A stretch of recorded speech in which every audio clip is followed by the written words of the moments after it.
All right, everybody, welcome out to the Lagerroom Guys Craft Beer Show. It is Tuesday, July the 7th, 2026. Jersey Johnny coming at you with me, as always, is none other than Mr. Beer Samurai. Say hello, Mr. Samurai. What the hell are you smoking? Well, it's World Chocolate Day, so I've got a chocolate cigar here. Well, there you go. Um, it just looks like a big Tootsie Roll. Hold on. I got a lighter somewhere. Can I light it for you? It's already melty enough as it is, but this was from what's the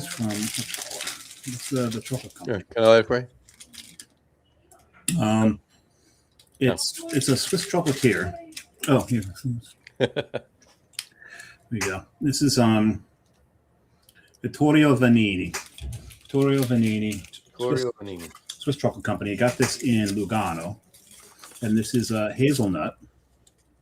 Because let's face it, Lugano is basically just part of Italy, Pretty much. within Swiss borders. Mm-hmm. So it being hazelnut, not a big surprise. I gotta say though, it really just looks like a big Tootsie Roll. Unlike our friends at Beach Chocolate when they do one. Right. I mean, this thing looks like a freaking cigar. It's actually, you can't really see it in the packaging, and I'm not going to take it out. Right. But one end of it is actually darker than the rest of the cigar. Mm-hmm. Right. And well, Benoit just he's insane. He's so good. And their cigar, there's a little bit of smoke in the chocolate. Yep. They're so good. I mean, this is tasty, but this could have been just a candy bar. There's nothing otherwise special about it. There you go. And as you said, it is World Chocolate Day. So happy World Chocolate Day. Yes. So that's why I've got this. It is. It is not, however, it is not World Beer Nuts Day. Beer nuts. Mm-hmm. But I grabbed these because I'm a little peckish, if you will. Hopefully you don't get cotton balls. Exactly, but they're cashews, though. They're not regular peanuts. Because you know about cotton balls. That's the dreaded final stage of beer nuts. Of beer nuts, yeah. Well, beer nuts is the dreaded disease of Milwaukee, as George Carlin put it. So. Yes. And yes, this is all George Carlin we're talking about now. And then George finishes it off with, when my beer nuts turn to cotton balls, I'll be coming home to you. Mm-hmm. Very, very true. Mm-hmm. These are fantastic, though. I got to get more of these. They're great. Yeah. Mm-hmm. What makes them beer nuts? They're just nuts to eat with beer. Nuts to eat with beer. Yeah, there's a little sugar and salt and a little bit of a coating on the nut here. Like if you never saw a beer nut before. Yeah, so it's a little bit of a coating. Yeah.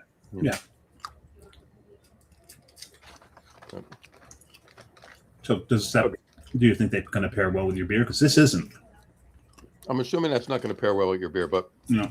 I don't know if it's going to pair well with my first beer, but I'm going to save the rest of these and eat them with a later beer. Them I think it'll work well with.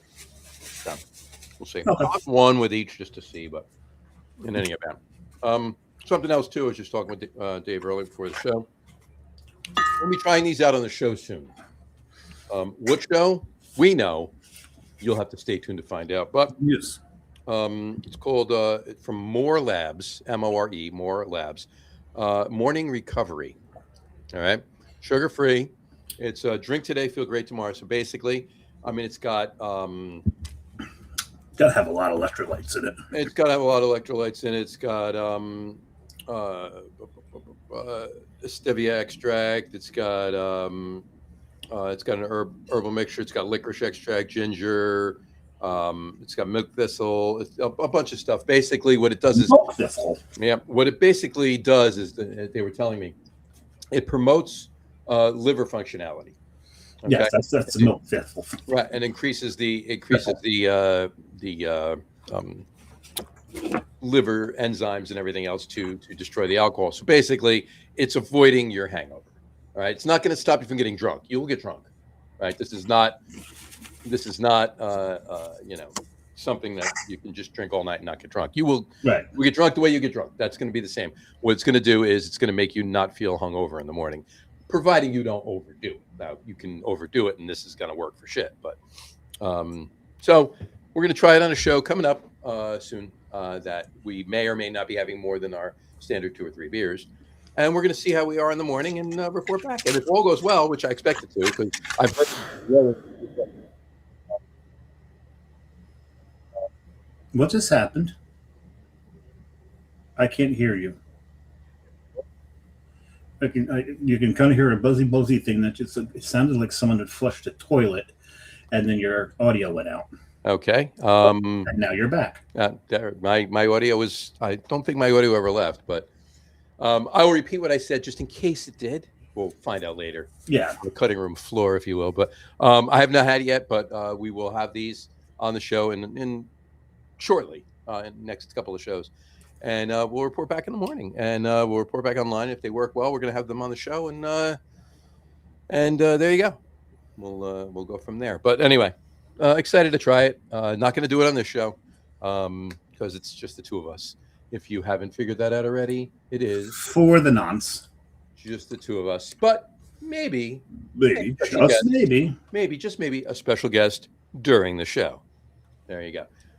We will see if that does come to pass. And there you go. However, I'm thirsty. Are you thirsty? Because we have other stuff to talk about as far as days of the week go, and not days of the week, but days of days we're celebrating today. We can do it. We can do it with a beer because we don't have a guest right now. So. Yeah, there's no rules. Exactly. Excuse me. No laws when you're drinking. No, wait a second. No, exactly. So, what are you drinking first, sir? No, I didn't pour it yet. I'm drinking Birdie by Tonewood. There you go. Very good beer. This is a rice lager, so we're starting off really light with a 3.8. As opposed to your first beer 2 weeks ago was an 8.3. Yeah, I like to mix things up. And every now and then I get dyslexic.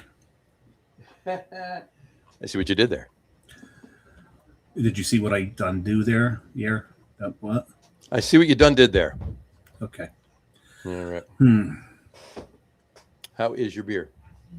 I have not drank it yet. Because? Because I was waiting for you. Oh, well, thank you. Trying to be. What are you drinking? I am opening my beer. Well, tell us what your beer is while I pour mine. Okay. Smells like beer. Does it taste like beer? It does. It's nice. It's got a nice little subtle hoppiness to it. You don't want to over hop a rice lager, but if you're going to hop it, yeah, this is exactly what you're tasting too. I don't know about the second one, but lemon drop. I'm definitely getting lemon drop out of this. Mandarin, Bavaria, maybe not as much, and Saaz in a rice lager. That's not bad. Very nice. Very, very, very nice. I am. We're going to be talking about a lot of domestic craft beer issues, if you will, and it really does pertain worldwide anyway. But a lot of our focus tonight is on local or more local stuff to the U.S. So you stayed local, see, because I put mine in my drink local glass because this is from Jersey. Mm-hmm. So I know you stayed local because of what we're talking about. I did. I stayed local. I started in England. There you go. Old Peculiar. Old Peculiar from Theekson. Okay, that's nice. I did not stay local. If you look at my tag. You have a tag? Yeah, local beer chat with imported beer. There you go. So mine is saying round 16 is over. Isn't that a pretty color for that is a pretty color. And it's only, and let me put the crawl up for you. It's only a 5.6% old ale. Oh, nice. Yeah. Smells fantastic.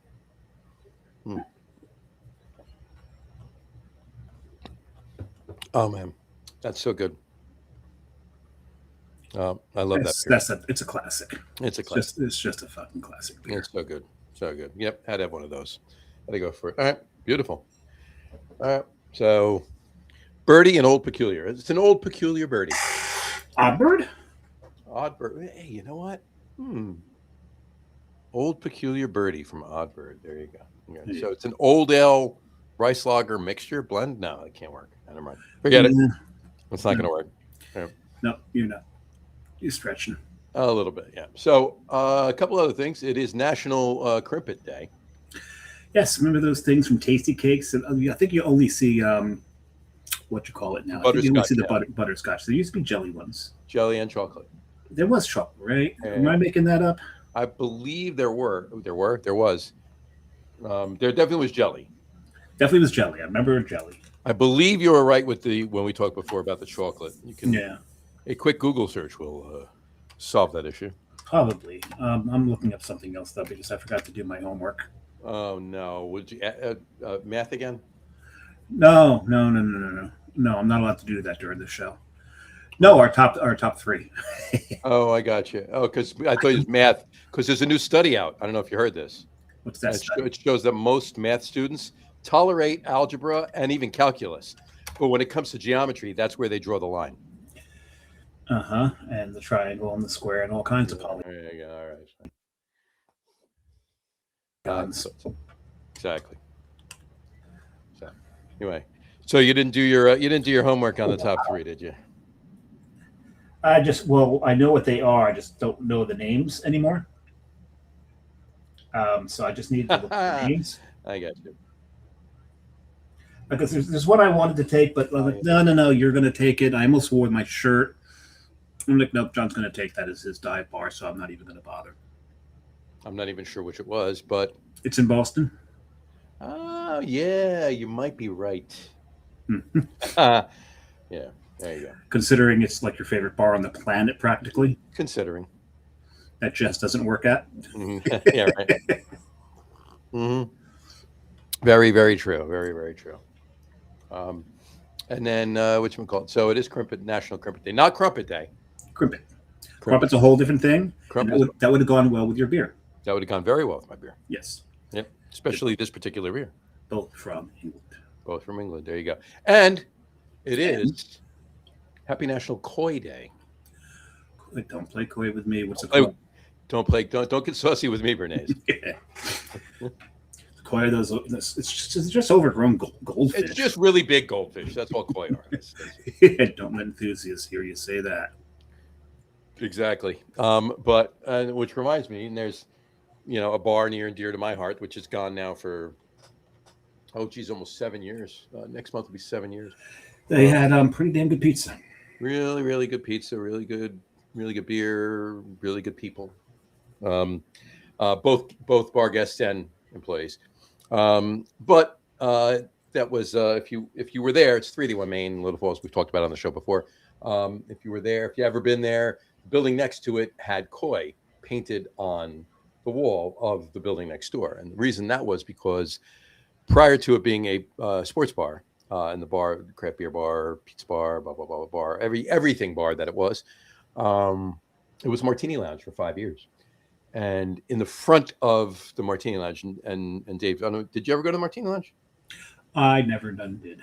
Okay, so remember in the front of the bar where you went around to go into the DJ booth?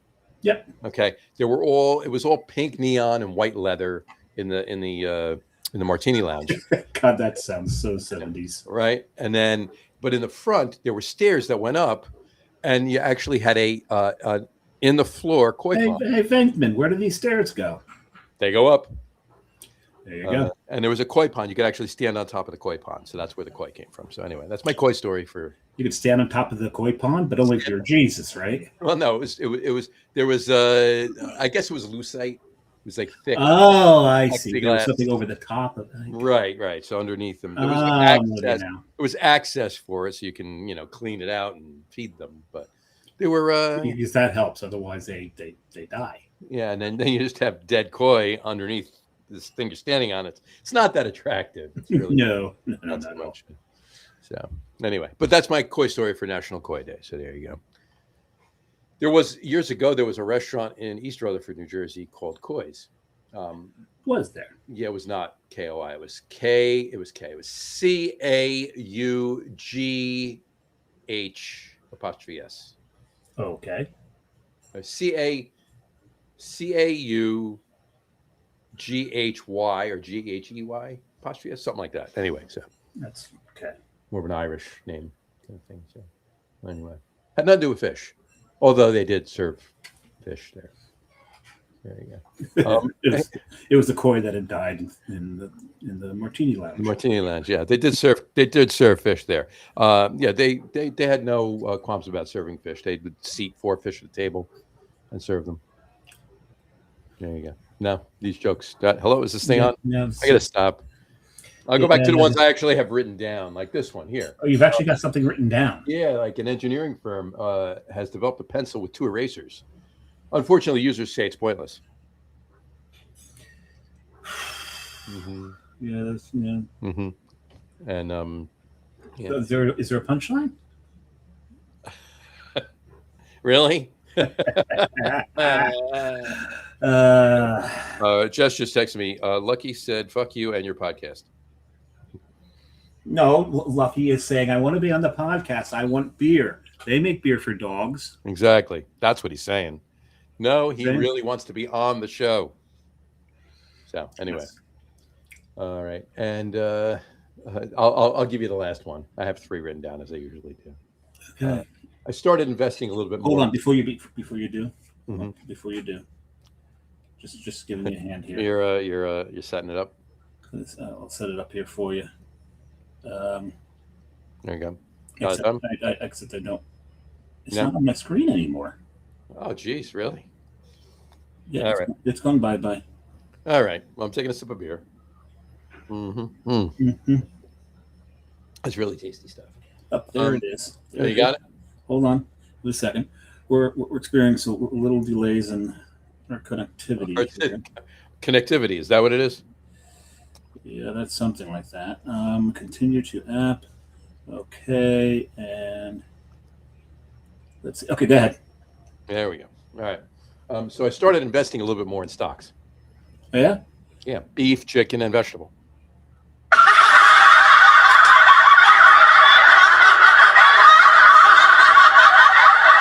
That goes on way too long. That goes on way too long. I do hope one day to be a billionaire. A billionaire, huh? There you go. See, he didn't wait for the total punchline. Oh, that's fine. All right. I'm done. Let's move on with the show. We got another one, but we'll wait on that. As you might guess, it might have something to do with our top 3 list later on the show. All right, so we're drinking. We might have a guest along that's going to debate some of these things with us, but we do want to come on. We do want to come on tonight and talk to everybody about these. So if you about these what soups? These topics. These topics. These nuts. Are they hot? Are they hot topics? These nuts. No, no hot topics. Isn't that a store in the mall? Hot Topic. Been in the store in the mall for a very, very, very long time. Very long time, right? It used to be the place to get the coolest decals before the internet came along. Right, exactly. So I still like my favorite store in the mall and any mall, Spencer's. Yeah, Hot Topic kind of felt it was like Spencer's with emo clothing. Right. Yeah, it's the emo version of Spencer's. Right. So the first one we want to talk about tonight is if you follow the Facebook page or the website for that matter. I put up an article the other day. I should probably follow the page. Might want to do that. There was for about a week now. There's been some chatter about some distribution realignment when it comes to craft beer in the state of New Jersey, and that is in the fact of Serene Craft Distributors. Not Sarene. Sarene, yes. I wonder why they decided to spell it that way. I don't know. It might be somebody's name. I don't know. Not sure. Not quite sure. I don't think it is. Or just someone couldn't spell. Could be. The synonym for calm. Well, here you go. Right there. Or they could be British. There you go. Well, an AR, it's an ER.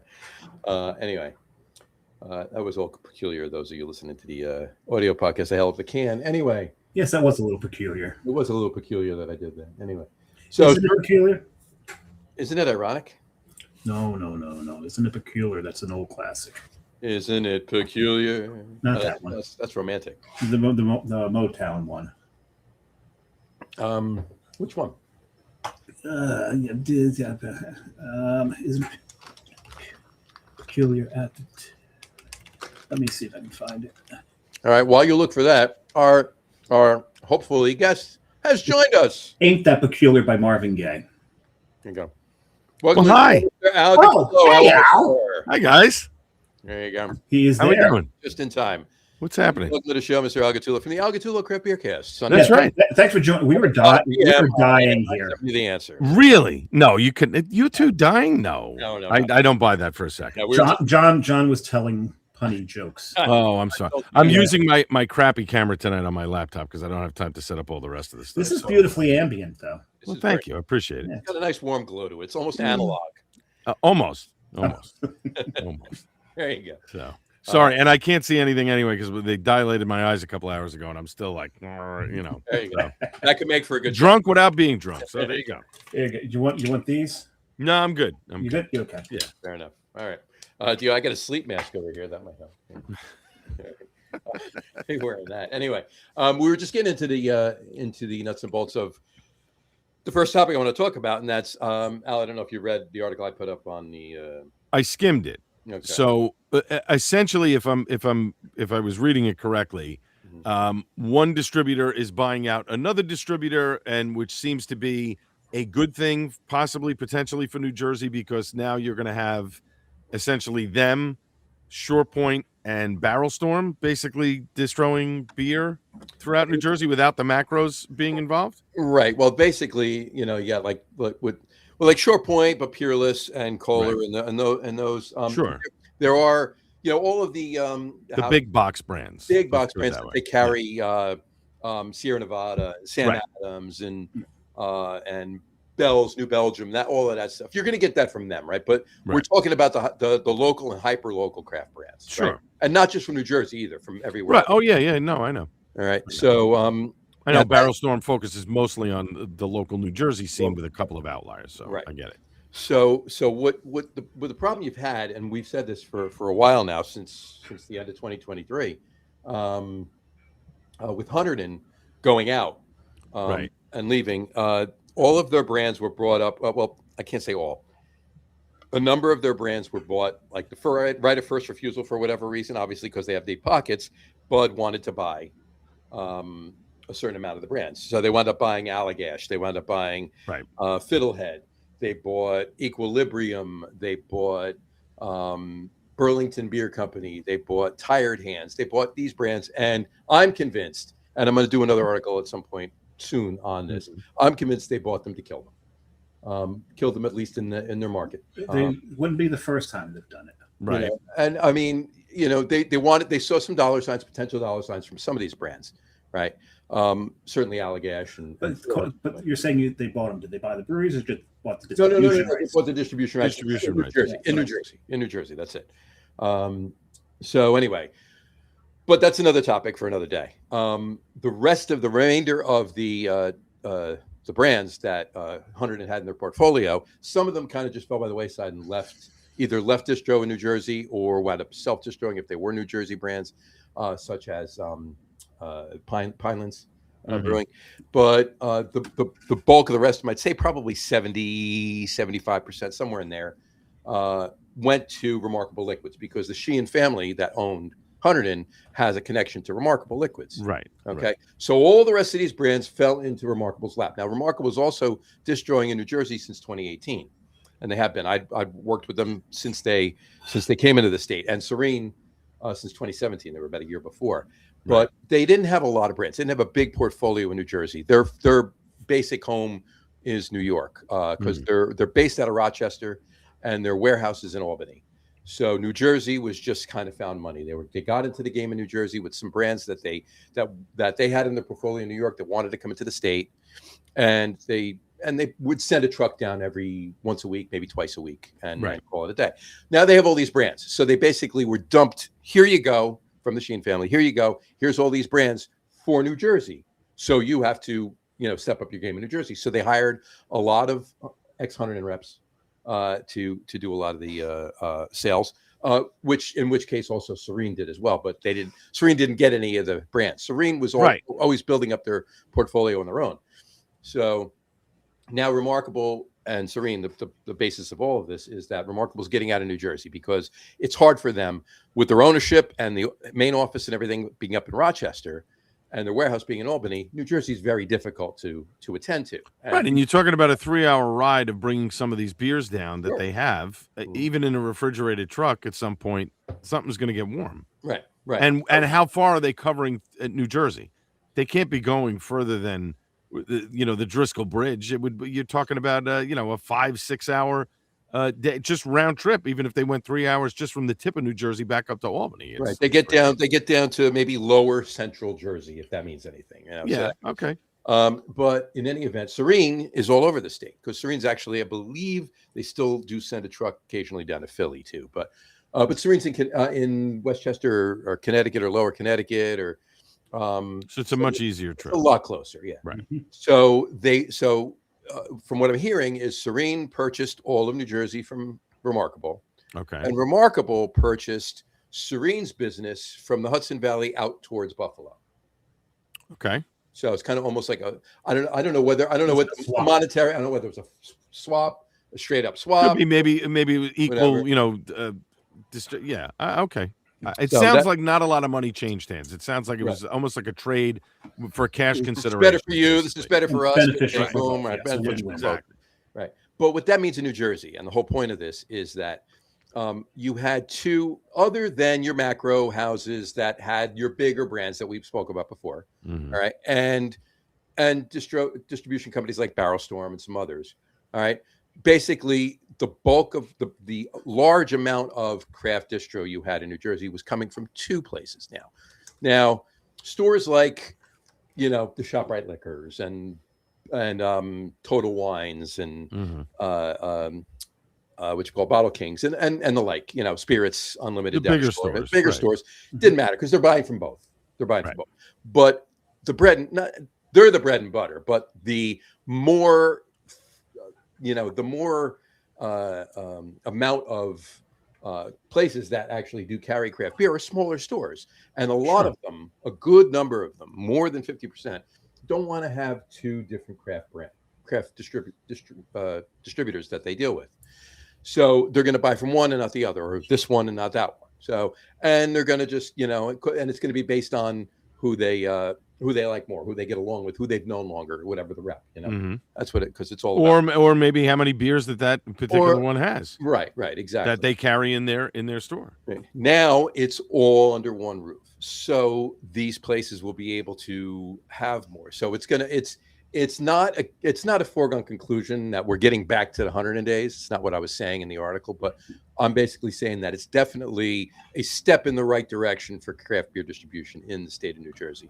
But is it a step in the right direction for who? For New everybody. Jersey? Well, no, but I mean, if they're carrying brands that are out of state, bringing them into the state, is it good for the state? Well, or is it good for? It's good for the drinkers, but not. It's good for everybody because here's the thing: it's not. Right. There's not any new brands. All the brands have been in the state, just under two houses. Now they're just under one house.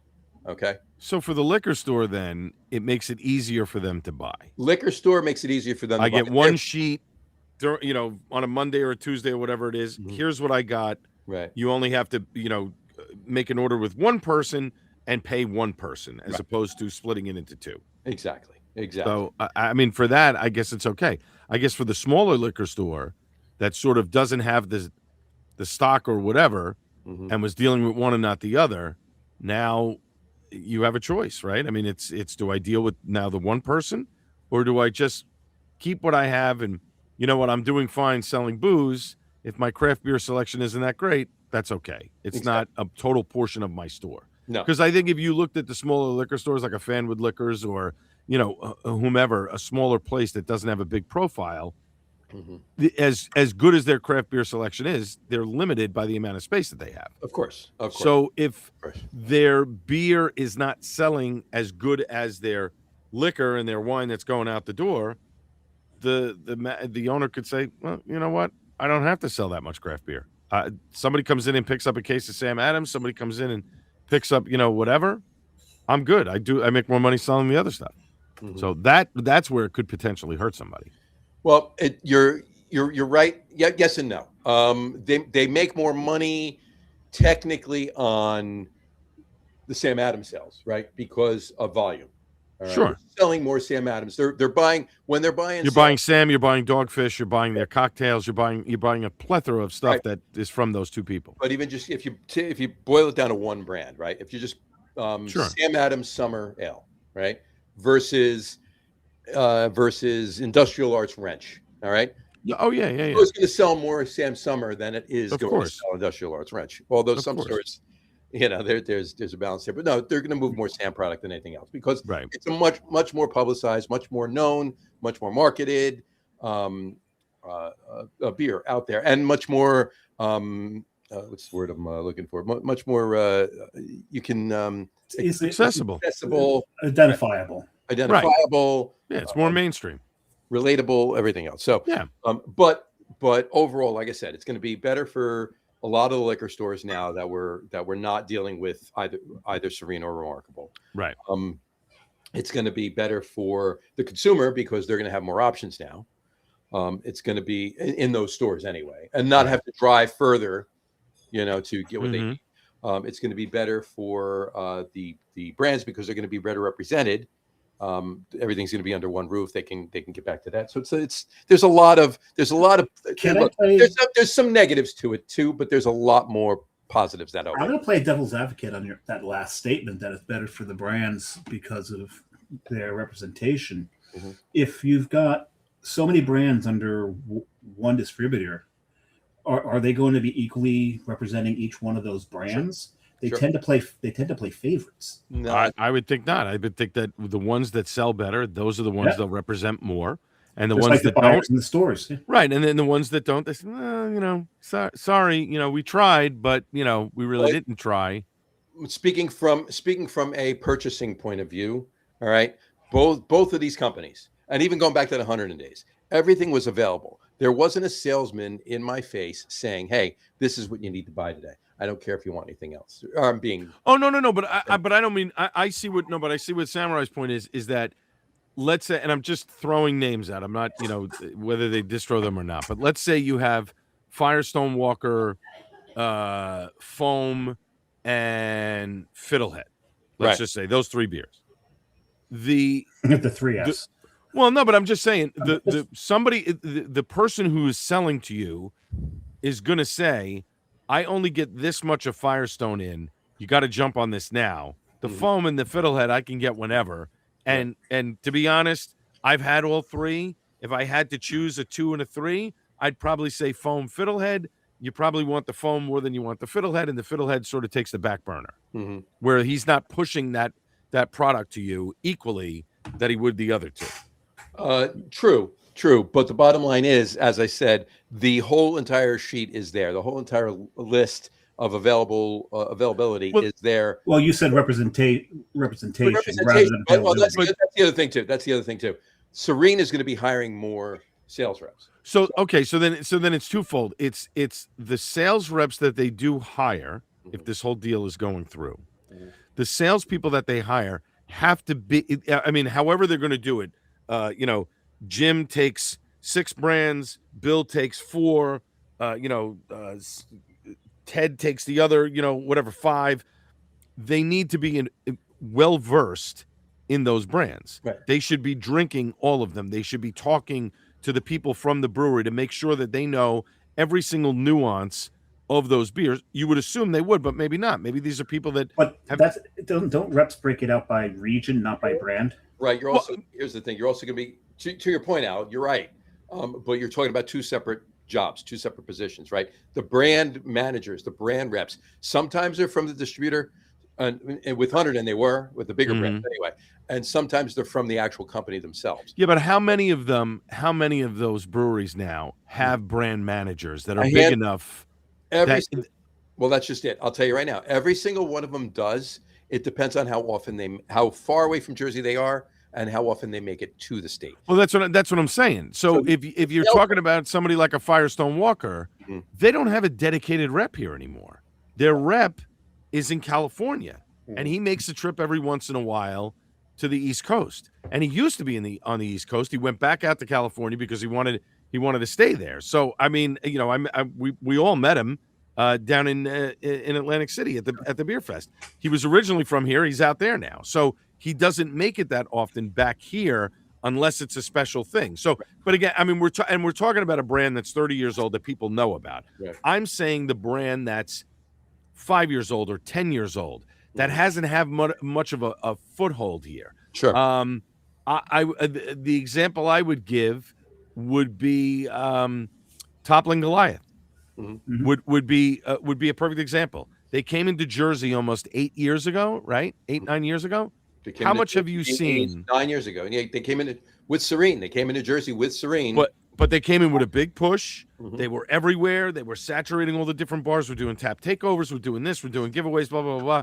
Within 2 years, and then the pandemic, they sort of disappeared. They still send beer, but it's essentially we're in Iowa. We don't have the time or the effort or money to send somebody here to sort of, give another, a tour. A good example of somebody that they keep somebody here and that, pushes it further. And you just had him on was Chris Monahan. Sure. Yep. From Lawson's Finest. Mm-hmm. He's based in Jersey. He's all over the bars. He's constantly selling the product. He knows the product. He's up in Vermont. That's what you need. I think if you have the right people in place, you could sell your beer. It's also incumbent on the people who purchase the beer that know the brands and are not just, oh yeah, I like the name, it sounds cute, or I like the can, it's whatever. And therein lies the biggest issue, right? Now there are certain people, I won't name names, that know beer, that know brands. I don't know any of those people that have been purchasing beer for quite some time. That basically, when the reps come in, they know what they want. They don't need to be guided. Give me this, and this. This is what I want this week. So for them, it's just easier because now they're just having one meeting with one sales rep once a week. Right. Two, right? So still easier, right? But everything under one house. Now, I'm personally waiting to see how it plays out as far as availability goes. Is everything going to still be available as available as it was with Remarkable, with Serene, and is this going to affect Serene's other brands that they are always had? But to Samurai's point, and I think, and he brought up a valid point, is that I don't want to see Serene has 30 brands now.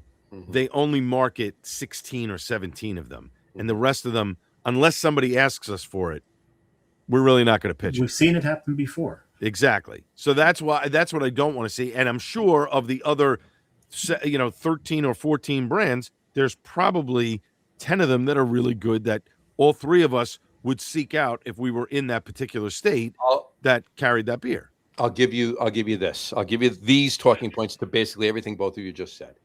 And then we got a couple of comments we'll catch up on. A couple, yeah. And one person that I can actually speak to exactly what's going on because he's directly involved with it. But number one. Actually two now, but. Number one. Directly involved with the Serene Remarkable thing. Is what I meant. Anyway, as far as the brand managers, if you will, and the sales reps go, and the difference between them, that will continue. And the sales reps, what's going to happen is the people that Serene hires, I don't know if they're going to be putting any brand managers in positions like that, like Hunterdon used to do. Maybe they get to that point. I don't know. That's another story for another day. But they're going to be the hiring they're going to do right up front is going to be more sales staff. All right, to cover more area, to make it smaller sections because they're going to have bigger portfolios to sell. Everybody's sales are going to increase just because of the amount of volume that they have to sell now, right? But here's the other thing too. Both companies have every buyer in every store, every bar, every buyer that buys from both companies. So specifically Serene, right? But we'll call it both companies, has access to their entire portfolio online and is encouraged all the time to go on and look what's available. They get email blasts of all brand new just dropped items, whether it's stuff that they're focusing on or not. Anything that's new that reaches the warehouse goes out in an email blast. Everything. Okay. All right. The reason for that is neither company is as big as Hunterdon was. All right. They have their bigger brands, right? They have their bread and butter brands, if you will, right? But they don't have like Hunterdon had. They don't have Stone. They don't have Founders. They don't have Firestone Walker. They don't have Fish Head, right? All 4 of those, by the way, are with Bud and or Coors houses now. Right. So Serene and Remarkable aren't handling all of them. So they don't have those big brands that they were getting these constant pushes for C's to be sold and get this beer out there, and the sales reps were pushing it because the office from Hunterdon was pushing that. So some brands fell through the cracks. We all know that happened. I saw it firsthand. Mm-hmm. But what's happening with these 2 brands is everything they want to sell beer. They don't want to get beer in and have it sit there. So it doesn't matter if it's a smaller brand that they only got a half a pallet in from, or a big company, or not big company, bigger company that they get 3 pallets in from. They don't want those pallets to sit there. And a lot of them don't have, repurchase, older beer, reimbursement for that. Right. So they want to move as much price as they can. So they have these portals, if you will, set up. Every company, every buyer doesn't even need to see a sales rep. They can go right on the portal, order what they want, and it's shipped to them. A lot of the time, some of these sales reps don't do calling. They'll maybe see they'll see key accounts every week. Maybe they'll see some accounts every other week, some accounts once a month. I'm sure if you were for the beginning aren't going to see a rep for probably 3 or 4 weeks, but they can always go to the portal. They can order whatever they want. Everything's right there in front of them. And like I said, email blasts go out with everything, every new product. So it's very, very transparent, everything they have.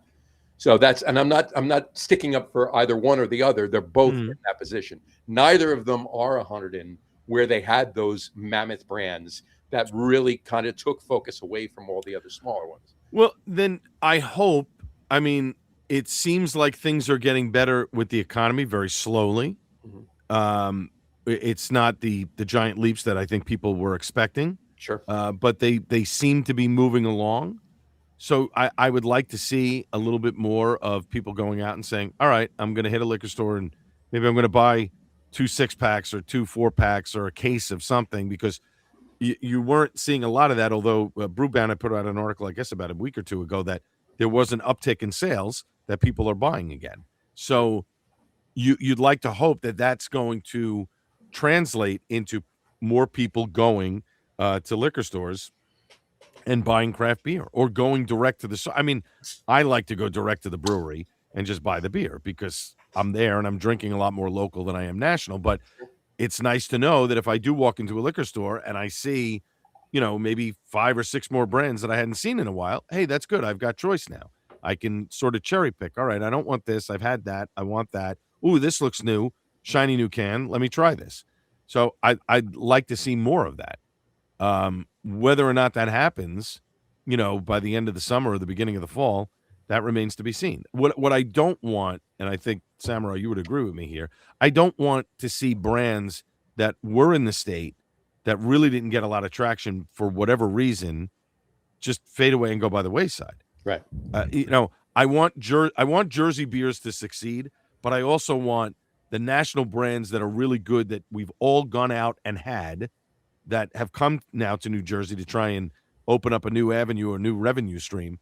You want to see them succeed as well. So that's the most important thing, I think. Agreed. Agree with that. It's I'm happy to hear that sales have ticked up a little bit. Mm-hmm. I hope the trend continues, but because the trend was down for well over a year now. Well over a year. So. But we still need to get the younger generations drinking for that rebound to come, because the people who are buying are the people that always bought, or do you think that we're starting to see them come out and buy? That's an interesting point. So I think we're still seeing Gen Z not drinking beer. They're either drinking non-alcoholic beer, they're doing THC. Yep. There's other stuff here. RTDs. RTDs, but on the federal level, if they're drinking at all. Right. If they if they change the hemp rule and some things work out, I think you're going to see that. Look, THC drinks are here to stay. I think if they figure out a way to market it, I do think that a 10 milligram can with 2 servings is way too much. Make it 5, make it a 1 serving type of can. And I don't know how you have to trim that down. Is it a 12 ounce can? Is it a 10 ounce can? Maybe an 8 ounce can? I don't know what the margins are in terms of what they need to make, to sell, to make a profit. Remember that conversation for a little bit later, but yeah, that's way off the, way off the beaten path. But we're seeing it here in New Jersey. We're seeing it in other states. You want to see that succeed.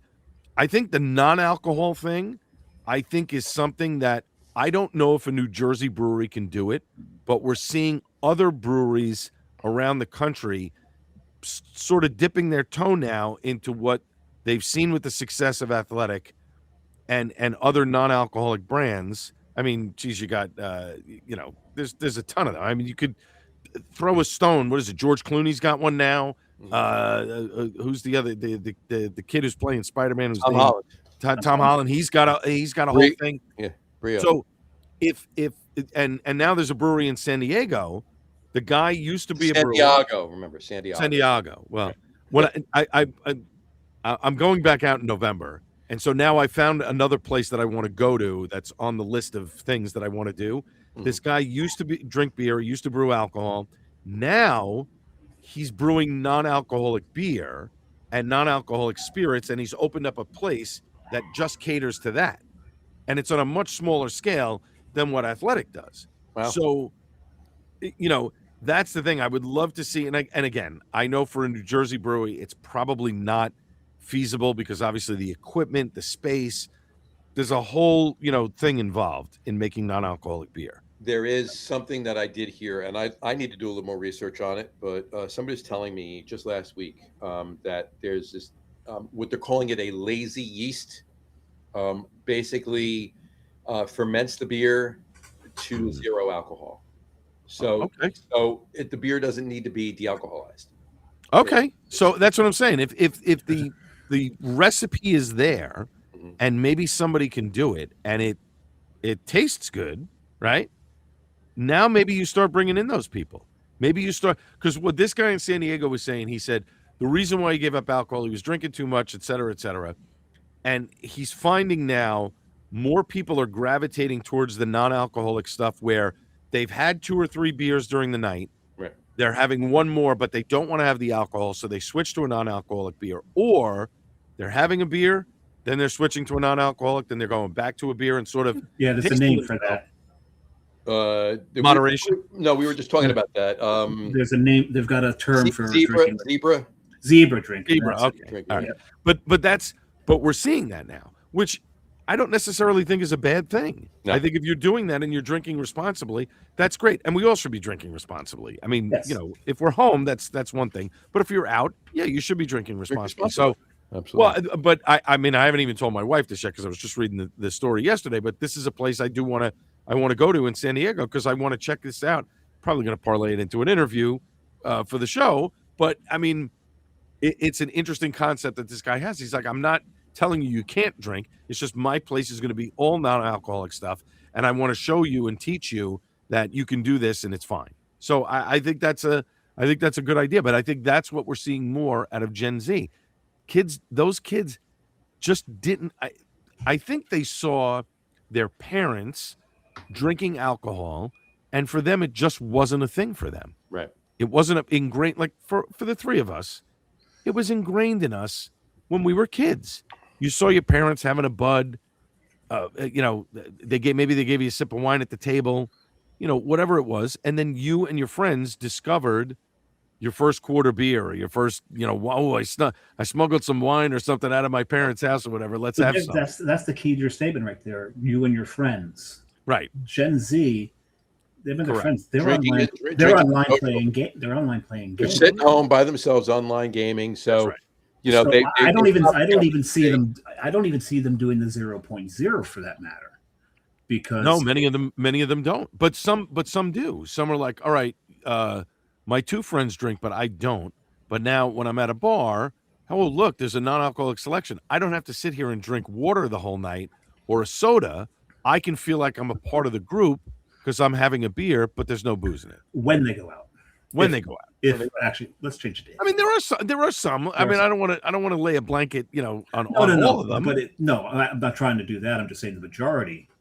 Oh, 100%. I would think it would be less than 20% of Gen Z is drinking. Yes. I would say that's probably correct. I was talking, and I won't say the specifics of the conversation, and for reasons that I'll discuss with you guys off the air. But I'm just going to call you Caveat Man tonight. No.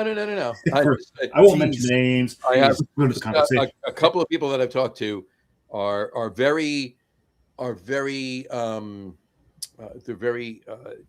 hopeful that based on certain observations in younger drinkers, that this is going to change. We're not going to continue down the path that these younger Gen Zs are on.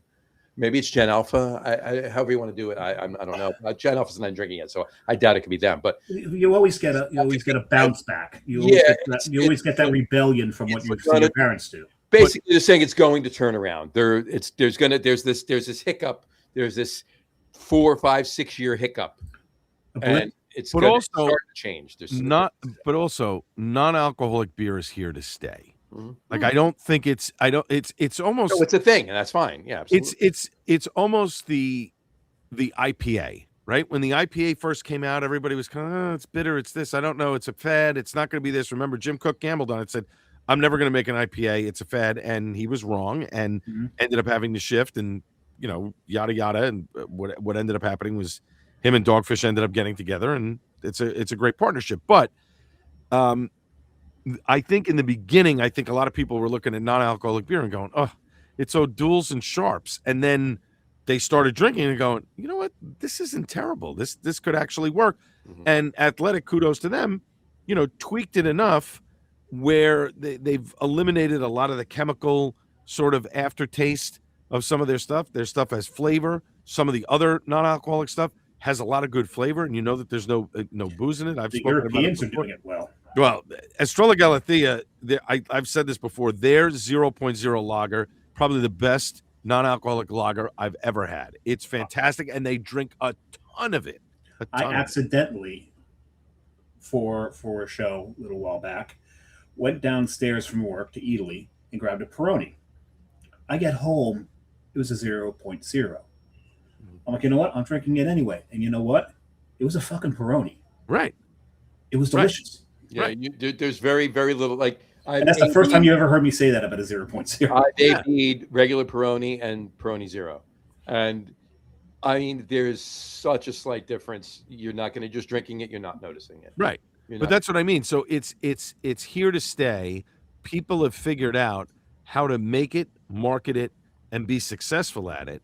And I think that other breweries, are going to start catching on and start, offering, or maybe down the road, have a non-alcoholic beer. I mean, we're seeing it in breweries in New Jersey now. They offer Athletic Brewing. If you don't want to, if you don't want to have, where was I the other day? I was at Pallet. Pallet had, their list of of alcoholic beers. They had 2 hard seltzers. They had a bunch of stuff, root beer and a couple of other things. And then they had athletic beer if you want athletic beer. So most breweries in New Jersey that don't offer non-alcs, and I don't think any of them do carry athletic. Yes. But not just non-alc, athletic. Right. That's the recognizable brand, so that's what they're putting in there. Right. And hey, look, they can buy it at any supermarket. Athletic has a regular IPA, a West Coast IPA, a hazy IPA. Yeah, but think about it. They have a light lager. They have a light lager with lime. There's a lot. Think about it for them. It's another revenue source, right? You buy a 12-pack of or a case of it in a ShopRite for what? It's $25, whatever it is. You sell it at $4 or $5 a can. You've made your money back after you sell 6 cans. Right. The rest of it is gravy. So I mean, 18 cans. Now you're making profit, and so what? So it's not your beer, but you've made yourself a little extra money. There's nothing wrong with that. I think it's good. I think the first Jersey brewery that actually makes a non-alcoholic beer and markets it as their non-alcoholic beer. I don't know. I'm trying to think who could do it. Bolero could probably do it because they have the space and the equipment. Icarus could probably do it. Source, I think maybe, but I don't think that they'd want to with what they have there. Mhm. But I think someplace big enough that decides one day, you know what, I'm going to dedicate a tank. I'm going to try it. Cape May. Let's see what happens. And it comes out good. Mhm. They got themselves a winner. Cape May. Yeah, you know what? I can see Ryan doing that. I could totally. I'm surprised he hasn't done it yet. Justin, could you see Ryan doing that? I'm assuming you're still on. Speaking of the Justin, comments, yeah, Justin. before these become so dated, we don't know what the hell they were talking about. Justin said, going back to Serene and Barrel Storm, only 2 options for full state distribution. And he said, New Jersey beer distribution franchise law is one of the toughest and most distributor biased in the country. 100%. Right. So that's if you catch my drift, that's 300%. Yeah. So there you go. No, Brian Boak. No math. I know. Brian Boak said, sorry, late, had to hit grocery store for wife, flying out tomorrow without her. What happened to the old one that you had to go get another one at the grocery store? Brian. It was on sale. I didn't know they were selling. The grocery store was selling wives. That's interesting. That's right. Flying out tomorrow without her to getting beer there. now anyway.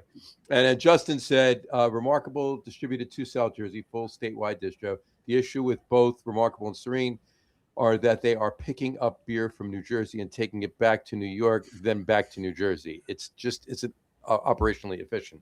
So New Jersey is awful for the environment. Wouldn't it have been cheaper for them? Wouldn't so it? New Jersey is. Wait a minute, but wouldn't it have been cheaper for one of them to just buy a cold box with a warehouse somewhere and just store it?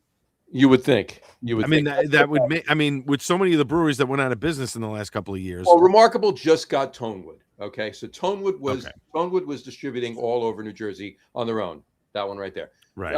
They had less and less accounts up north, more obviously down south. Sure. Them, but they were distributing all over New Jersey. So they just signed a deal. I think they're still distributing locally in Camden and Gloucester County by themselves, but Remarkable is distributing everywhere else. Now that was going to get Tonewood more accounts, obviously, because Remarkable had the ability to distribute. To get it into more accounts, then they were going to go set up new accounts, right? And they'd be able to service them. Here's the thing. Justin's absolutely right. When Tonewood was giving them beer, Remarkable would pick it up, bring it back to Albany, and then put it in a warehouse, and then send it back to Jersey whenever it was ordered. Yeah. I mean, it's not the end of the world, but it's a logistical nightmare. Oh, right? sure. You're 100% correct when you say it would make much sense, especially now with what Serena's doing. Serena's a lot closer to New Jersey, obviously, than right in Albany. But if they had a New Jersey, and granted, we're only talking about a handful of brands here, so does it really matter when it is that close? I think it's better. It's better serviced now, right. But it's much better than Remarkable is going up to Albany. But it's still a bit of a logistical nightmare. Mm-hmm. So, just continuing really quick. Brian said his first beer was Santa Adarius Rustic Ales Chavez Robust Porter, 6.8%. Never had that one. I'm assuming you got it from Tavor. I didn't even see that one. Justin said his first beer, Human Robot Jefe Dorado. F.A. I was kidding. Jefe. Then Justin said, to the focus and share of mind market with salesmen, that's driven by the supplier and what kind of MBO and marketing efforts are decided upon. The breweries need to manage the distributor to be in their face. 100%. 100% is correct. Mike Dolan said, and this is what I was talking about, because this directly affects him and his sales with Be United and OEC. What's up, gents? Just got home from OEC. First beer of the night, Harvest and Bitter and Twisted Golden Ale. Wow. Mike, I'll talk to you about that afterwards. But that looks fantastic. Harvest Bitter and Twisted Golden Ale. I saw that. I have to do that. Anyway, point being, Be United sells to, or currently still sells to Remarkable, and the Remarkable sells to their accounts. But it's a unique thing too, because unlike any other brand that Remarkable, or for that matter, Serene now has, they're not just distributing the beer to the distributor and then the distributor selling it. Mike is going out along with Brendan and other people too, but Mike and Brendan in the state of New Jersey are going out and selling the beer from Be United, which represents all these imported German brands and everywhere else, as well as OEC. And then all of the orders get placed through them. Then they get sent to the distributor and just automatically shipped to who bought it. So they're the sales reps for Mike's the sales rep for the OEC brands and everything else. So now that has to change over. Now they're going to have to set up this whole thing with Serene now. And this is supposed to take place August 1st. So we're less than a month away from this actually happening. Mm-hmm. It's going to be longer for them. So from what I've heard, Mike, I'll talk to you tomorrow, Mike, but from what I've heard, it's going to be a little longer for them. It might be September before that happens. So we'll see what happens with that. All right. Justin said, hyper-local craft is what hurts other small national craft that comes into our state. New Jersey is also ranked 40th to 46th in the country as state's craft beer brewery consumption per capita. Okay, so that's kind of low. Yeah. Very, very low. I mean, how many states are there? 1, 2, 3, 4. More than 3. More than 3. No math, I know. And then Brian said, my wife used to like the 50s. Now I got her down to the THC drinks. Yeah. Never mind. Now she's liking the 70s better. Or there you go. No, I thought I was going to talk about the Bills. And then he said wimp. There you go. Justin said, NA beer. One issue with non-alc beer is that it should be pasteurized in order to be safe for consumers since there is no alcohol to act as a preservative. Yeah. Most local breweries don't have the infrastructure to do it safely, or they need to contract it. Yeah. And I can read that is a fair point. That's what a lot of people have told me that said locally they don't want to do it because they feel that it needs to be pasteurized to keep it fresh. Exactly. And the rest of his comment that's too big to put up there. I need to contract with someone that has the equipment. And the issues fall within the supply chain and refrigeration until it hits the consumer. Right. One of the main reasons that NA draft beer has been limited due to the complexities of pasteurizing the keg. Yeah. I mean, I get it. It's a tough thing, but I think at some point somebody's going to figure it out. Yeah. Somebody's going to figure out how to keep it refrigerated, how to keep it pasteurized in a way that makes it work. And kudos to whoever does that. Maybe it's going to. I think it's definitely going to be a bigger brewery in the state than a small outlier, maybe like a Departed Souls or something that says, hey, I make gluten-free beer already. Let's try and do a non-alcoholic one. Right. But it's it's going to be difficult for that to happen. Exactly. That's right. It's got to be a bigger house. Exactly. Hey, I know I don't have a ton of time left, but I know you guys wanted to get to the other topic about. I do. Let me just read these last 3 comments, and we'll talk about that, and then you can go. And Brian said, NA beer is still a good thing to have out there for people that don't want to drink but don't want to get a buzz. 100%. And he says, buy one and get Wives at the grocery store.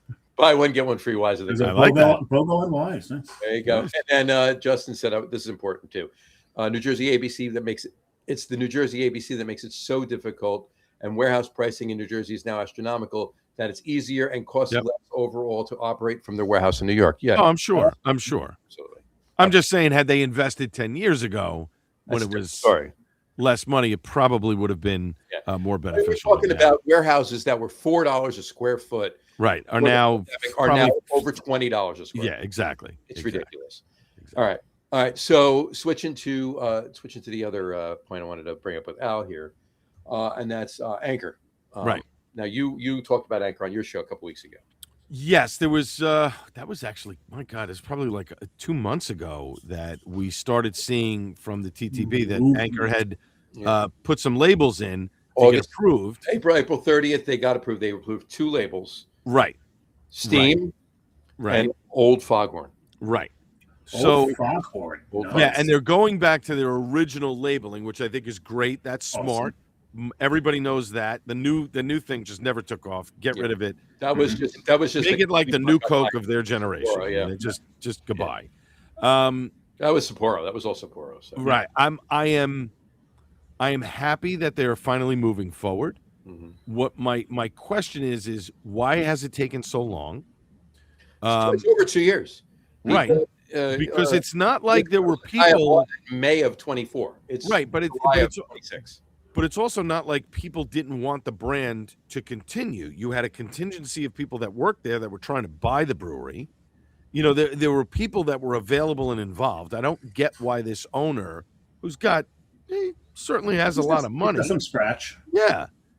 Where you couldn't have moved this along a little bit. Like, hey, all right, they're invested. I'm invested. Let's get things moving. What do I need to do to move this forward? Now, it could be because of the equipment in the original building had just gotten lapsed and, it needed too much work to be done or whatever. But hey, listen, it's encouraging. It's a great sign. I think that there are people that are excited about it. I'm certainly excited about it. I would love to see a fresh anchor for sure on taps. I think the smart move for them, and I forgot who said this in the piece that I was reading. Maybe it was Jeff Allworth. I'm not sure who, or maybe John Hall. It might have been John Hall. Don't get too big too quickly. No. Start it out in San Francisco. Yep. Keep it there. Keep it there. Make people come to you to get it. Mm-hmm. You want anchor that bad? Take a flight to San Francisco. Come see us in the brewery. I wouldn't even, in fact, if I were them, I wouldn't even be doing distro. I would open up a tap room, very small, on a small scale, and get it out there. Maybe one bar, maybe the first bar that ever carried anchor, if they're still around, whatever it is, or a popular establishment that people go to. That's what I would do. Well, let me ask you a question. With whatever interviewing or whatever you read or whatever you talked about on your show, was the and I looked through this a little bit, but I don't remember if it was talked about, because we're over 2 years removed from him buying the assets, right? But the assets that he bought the building. Was all the equipment still there? Did he buy all the equipment? I believe he did. Sold? He bought everything. So it was everything. Lock, stock, and barrel. Okay, so with that amount of equipment, he does have the capability to do some very small local distribution just to start, because he's going to be making too much beer with that equipment just to supply the tap. Correct, but my question is the equipment ready to go? That's the thing. It's been sitting dormant for a long time, and it's old equipment. So what's it going to take to get it up and moving? Yeah, that's why I'm saying, like, if he bought it 2 years ago, let's say the deal closed in 3 months or 6 months or whatever it is, there should have been a plan in place. Let's keep things moving, or whatever we need to do to maintain it. Let's maintain it so that when we're ready to flip the switch, I don't have to put more money into it. Right. So that's just it. Is the equipment, if the equipment's still viable and it's still usable, right? Which a lot of the older equipment is. But we don't know. That's the thing. Nothing has been revealed. In general, a lot of the older equipment is. So there shouldn't, unless it was just mistreated and left unattended and just like really went to shit, it still should be able to be CIP'd and cleaned several times or whatever, and go fall right back into use. That's a good point. That there shouldn't be 2 years worth of issues. Well, that's the one thing. You've got the equipment, but also Anchor was an establishment. They've been around so long in San Francisco. How many times do you think maybe they had a building inspection, and because they were Anchor, things were overlooked? But now you've got this new owner. Now all of a sudden, I've got to bring everything up to code, and I can see a building like that taking 2 years to bring it all the way back up to code. A lot of money. You're not wrong. Yeah. You're not wrong. Yeah. That's definitely a possibility. So definitely. That's certainly something to consider. Look, I mean, again, I'm encouraged and I'm happy. But let's see what. Hopefully, they do this as more of a slow, methodical. We're doing these 2 beers. Maybe we introduce a new beer next year, an old favorite or something. We don't want to get too ahead of ourselves. Let's get us back into the market and get people excited about it, and then we can move forward. But marathon, not a sprint. But I think back into the market, I think you get out to those bars in San Fran that always carried it, not just one or two. Get yourself out there. I could see that. Get the city excited again. That Anchor's back on tap. Right. And do it multiple. Because to John's point, they've got large equipment. You don't want the beer going stale. Figure out how many kegs do we have out of this batch? How many do we need for the tap room? The rest go out to bars. Right. But to your earlier point, those select bars that were there, those were the homes for Anchor. Right. That they were there and always there for you and always carried it or did something special around it. That's what you have to reward them in the beginning to create that buzz, to get people to say, hey, I need to go there. and have an anchor the way I used to have it. When I used to And I'd love to see them in the baseball stadium. Absolutely. Yeah, I mean that would be nice. You've got to Athletic has a presence in there now, so I mean that's another big thing. Stone has a presence down in San Diego, so I mean it's we're right. You're right. So we'll see. It'll be Jersey's girls got a presence in Seton Hall. That's right. Yeah. Chuck has done a great job in cultivating that, and the beer is fantastic. I mean, that's the selling point. I mean, great. It's he's a Seton Hall grad, and he's marketing that end of it, but the beer has to be good too, and the beer is fantastic. Yeah. So kudos to him. That's a good thing, and you want to see more of that. Mm-hmm. That's what I'd like to see more of. It's sad that it's not like St. John's has a beer with Flagship Brewing with their Wolfhound, and they do their Irish Red, and that's there during Red Storm games in the Garden, which is great. You want to see more of that. That's what everybody wants to see. That. Speaking of an Irish Red, I got a Scottish Red. My second beer that I put up is it's Caribbean Cask Innocent Gun. Scottish. How is that? It's pretty tasty. It's not my favorite Scotch ale. I know what my favorite Scotch ale is, but I'll have that on a later show. But it's not my favorite Innocent Gun.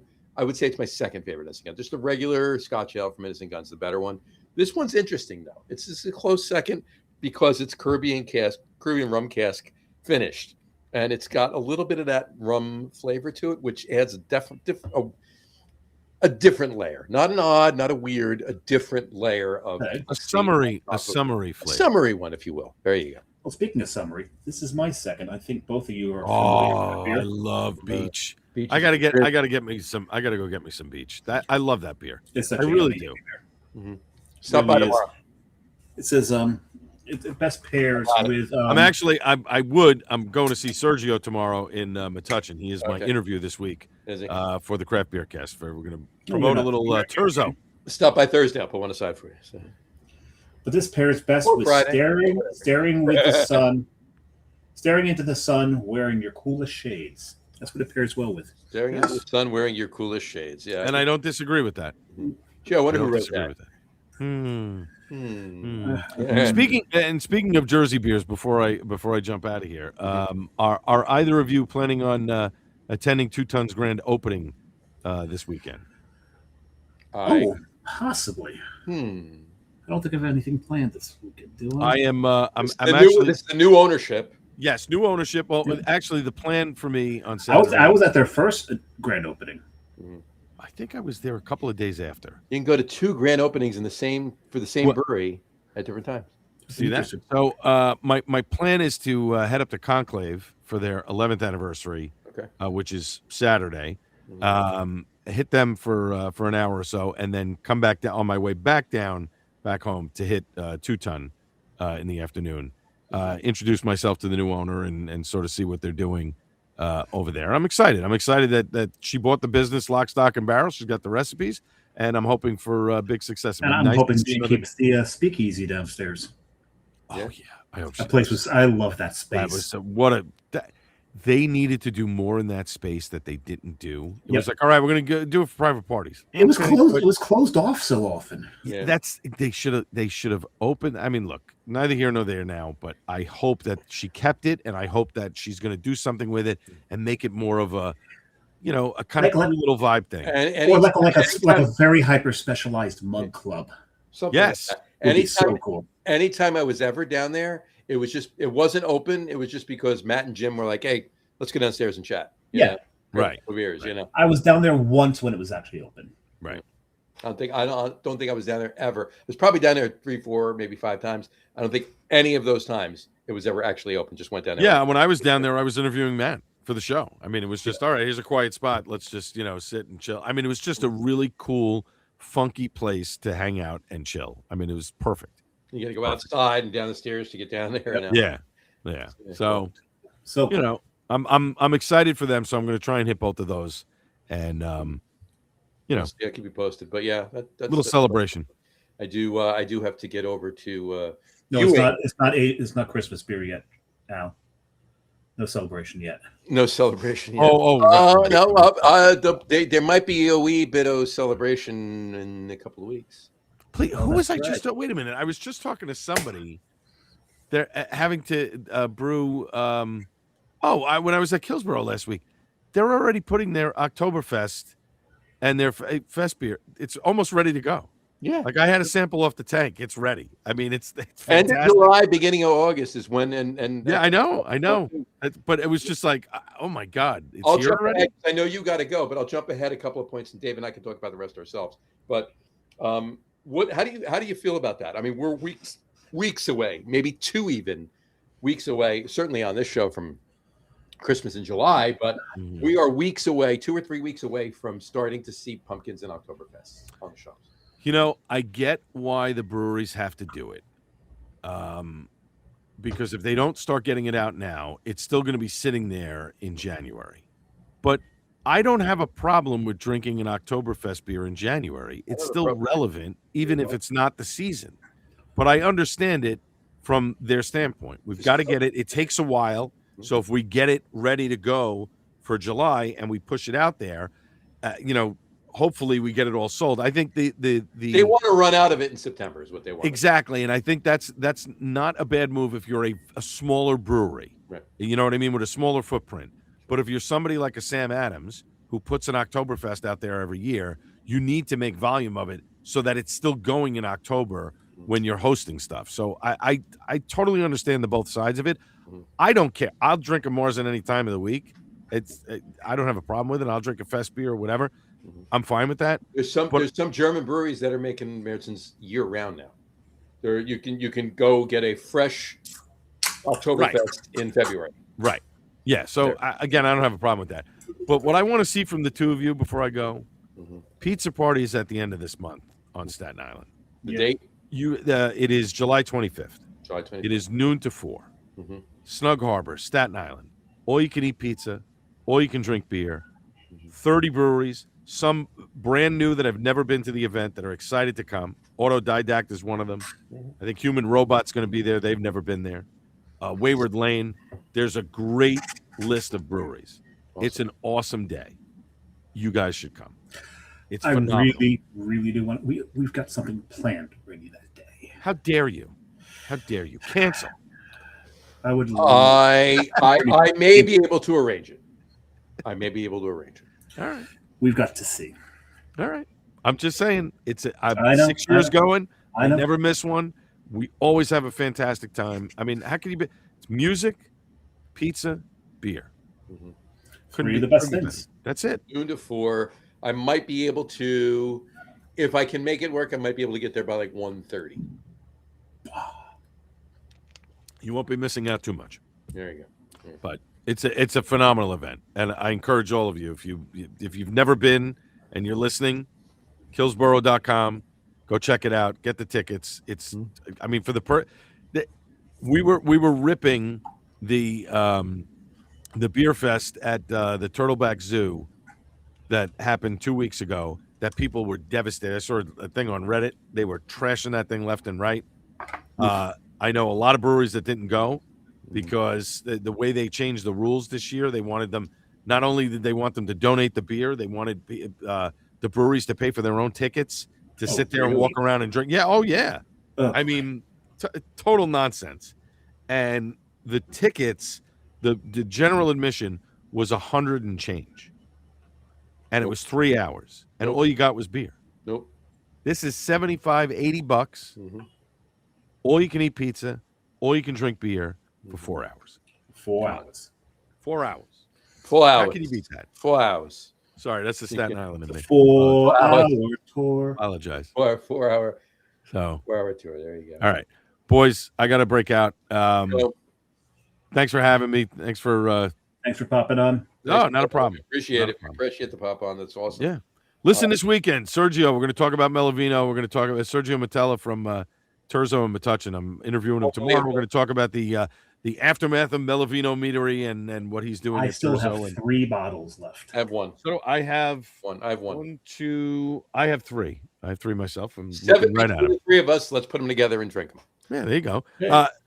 And we might tease a little something that Sergio is becoming a part of. So and has to do with beer. So And I got to ask you. I got to ask you one question before you go. The board collective. He's becoming part of the board collective. No. Oh, okay. No. Just checking. What are you doing the weekend before Killsborough? Oh, Toto, Okay, just Christopher Cross, Romantics, Romantics. PNC. Come on, There you go. that's going to be a great night. We will be drinking in the parking lot. So Oh, we will. We certainly will. That'll be a looking forward to that. hopefully, it won't be raining. Whatever. And We'll make the best of it. Matter? If it does, we'll Make the still best be of it. drinking in the parking lot. Just It getting rained back. for Sammy Hagar. We still made the best of it. That's Sure. what you got to do. That's all. Hey, if you've And not I'm looking and I'm looking at my Joe Bonamassa guitar too. Very nice. That was awesome. That was awesome. Yeah, If you haven't been to PNC and gotten absolutely soaked at a concert because you could only afford the lawn tickets, are you really from Jersey? Right. This is very true. So this is you can't really see it because of the way it, but that's Bonamassa's signature. Sure, yeah. That's a huge signature. It looks like a penis. Yeah, not really. Maybe it's just the way it looked on the screen, man. I don't know. But this is a Les Paul Epiphone, and I won it, and they gave me tickets, and got to meet Joe, and he signed it, and it was a fantastic night. And I don't play guitar, but I'm going to start learning. So there you go. There you go. I will pull out my Epiphone and play along with you. There you go. There you go. All right, boys. All right. Peace. You got it. Al, thanks for coming on. We appreciate everything you do. We'll talk to you soon. You got it. Take care. Bye. Cheers. All right. So Al is leaving us. We have lost the talent. I think yeah, exactly. Well, we're back to just us now. Shit. And now Al's still there. Oh, he's still there. Oh, there we go. Anyway, a couple comments really quick to catch up on. Brian P. Boak says, go high or go home. Second beer, River North Brewing. The last Guardian barrel-aged Abbey style ale, 19.3%. Holy freaking shit! Okay, I love River North Brewing. I hope he's sharing it with his two wives. I love 3. He's got 2 for 1. Well, no, I think he had. No, she was home. He went and bought 1, and it was 2 for 1. So he's got 3 now. Okay, he's got 3. There you go. Now, I love River North Brewing out of Denver. Fantastic brewery. But I've never had a 19.3% barrel-aged Abbey style ale. I'm gonna have to look into that. No, that's up there. Do you imagine that one of us drinking that on the Big Beer Show in December? I should buy just that beer, and that's it. Just buy it and give it to Matt. It's Belgian. He'll drink it. You know, Matt, this is your only beer. Just drink this one. No. But here's a 4-pack. Here's a 4-pack. There you go. He also said he is not attending the grand opening as he will be in breweries in Minnesota on Wednesday and Thursday night. There you go. Poor you. I'll give you a couple to go to. And then Justin Vitti said, our Oktoberfest beer has been in the tank since mid-June. October in the name in the U.S. doesn't sell to customers after the month is over. If it isn't ready by mid-August, then you don't get space in stores when it is. That's probably the key phrase right there. You don't get the space. You can't sell. It's hard to sell an Oktoberfest in November. So now you can sell a Märzen in November. You could. It's hard. It's easier to sell a Märzen in November than it is to sell a Fest beer because Fest, in most people's mind, they add October 1st to it. So, but he did say his second beer is Human Robot Endless Sun Rays. Someone's got a nice stash of Human Robot. He does. He's got that. He's got the Jeffy beer. The Jeffy. Jeffy. Justin, you got to tune in Thursday because Thursday we're doing a End of the Chaser show, but it's going to be tiki. It's going to be a tiki show, Justin. Watch End of Chaser on Thursday. There you go. There you go. All right, and he said always. There you go. Awesome. I think he's talking about the Human Robot stock of beer. He could be talking about both. He could be talking. Probably is. And he goes. See, he was talking about Human Robot. Thursdays are so difficult. Well, if you got a phone, check us out once in a while. But we're doing tiki, so anyway, there you go. And I did. Dave, did I share what Justin sent me with the tiki thing down in Cape Ann? No, I did. No. I gotta send it to you. I gotta send that to you. Yep, We gotta send figure that out. We gotta do that. All right. What was your? Did you finish your second beer? Did you finish your beach? Yeah, the beach is gone. Beach is long gone. The beach is gone. The beach is gone. I've moved on to this sucker. What would be that? That would be Lawson's and we had them on the show last week, if you recall. Nitro Stout, dry Irish Stout.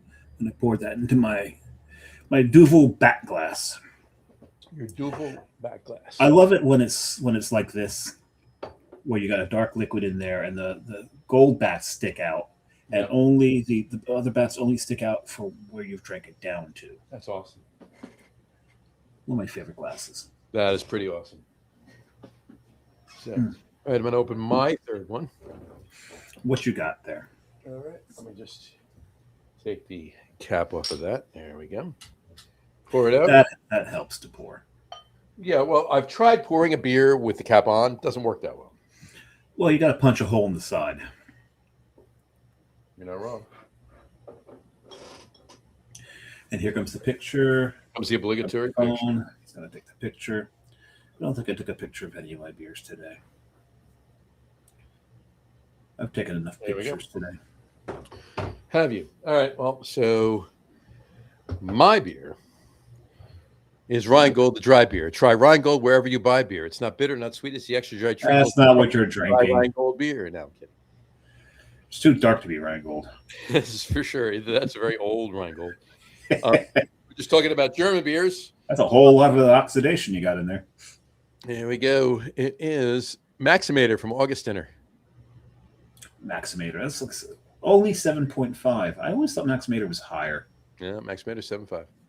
Maximator Doppelbock. It's fantastic beer. That's like one of the lower ABV Doppelbocks out there. It is, but it's a very tasty beer. So there you go. That's a very pretty color beer. Oh, that's very nice. Very, very nice. Oh, very, very nice. Justin said, I have listened and participated in his driveway. Which means he's still sitting in the car. There you go. No, well, to the cocktail podcast, he said. And Brian Boak said, almost time to start a new Tavor crate, as I am down to about 3 beers from the 40-plus score that he had. Well, he drinks about 5 of them on our show. Yeah. Well, that's what he buys the Tavor for, right? He drinks Tavor and his beer on our show. Yep. And occasionally a Greg beer. And occasionally a brand new BOGO wife. Right, exactly. Or he pulls out one of his whiskey hauls and has yeah, there's that too. A little bit of that. All right. So I did say I was going to go back to a beer nut because I think to go well with this. Beer nut. Let's see. I resemble that. Oh, I am that. Well, you are what you eat, so of course you are. There you go. Oh, it does work well. Nice. Very nice. I'm quite happy for you. Or in the more modern parlors, I love that for you. I love that for you. I'm so on that. All right. A couple other things. I want to jump back up because we jumped down with Al before he had to leave. Talking points.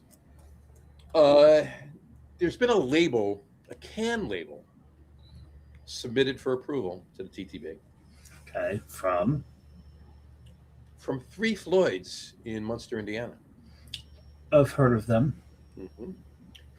And the can label is for a 12-ounce can.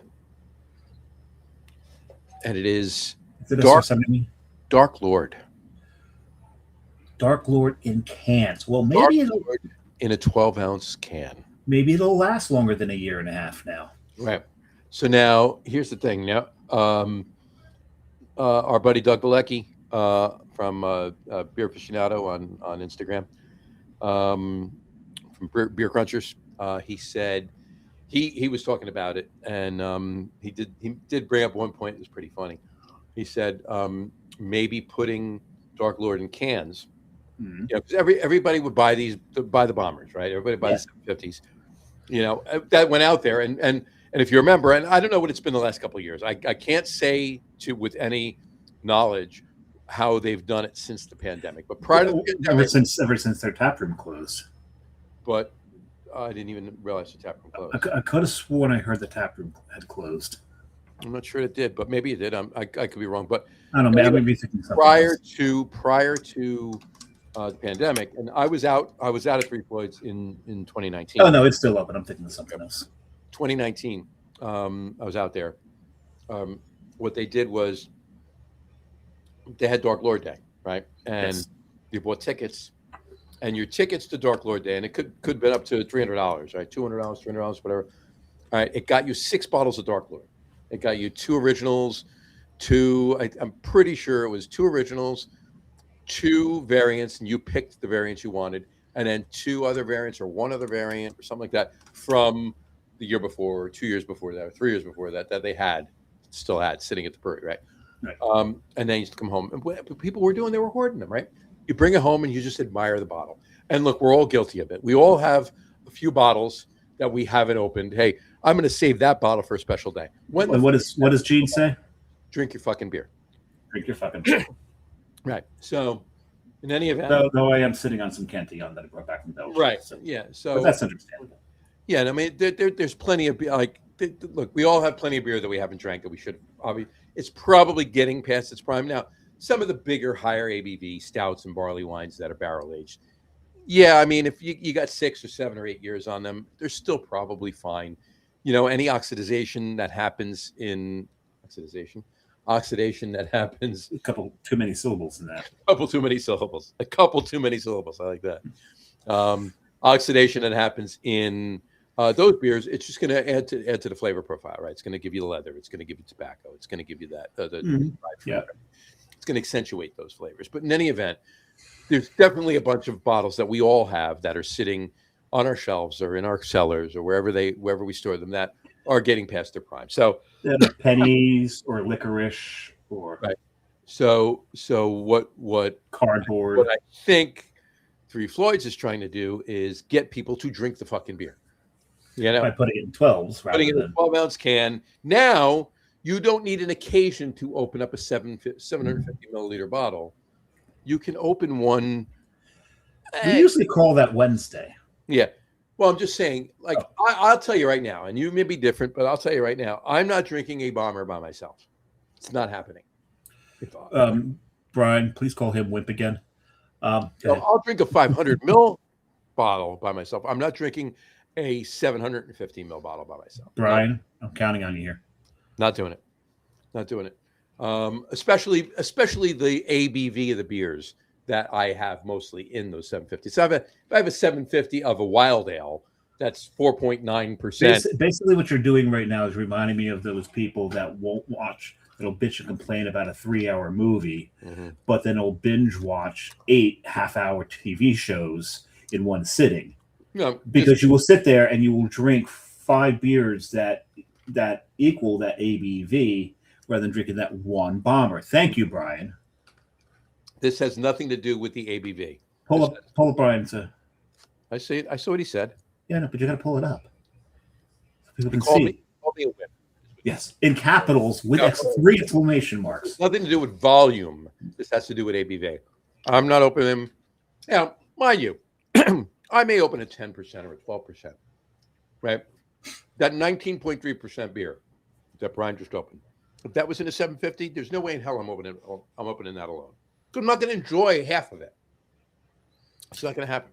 So I don't want to waste it. I don't want to waste that beer. I want 2 people or 3 people to enjoy it, as opposed to just me alone. Right? I'd drink. I'd drink it.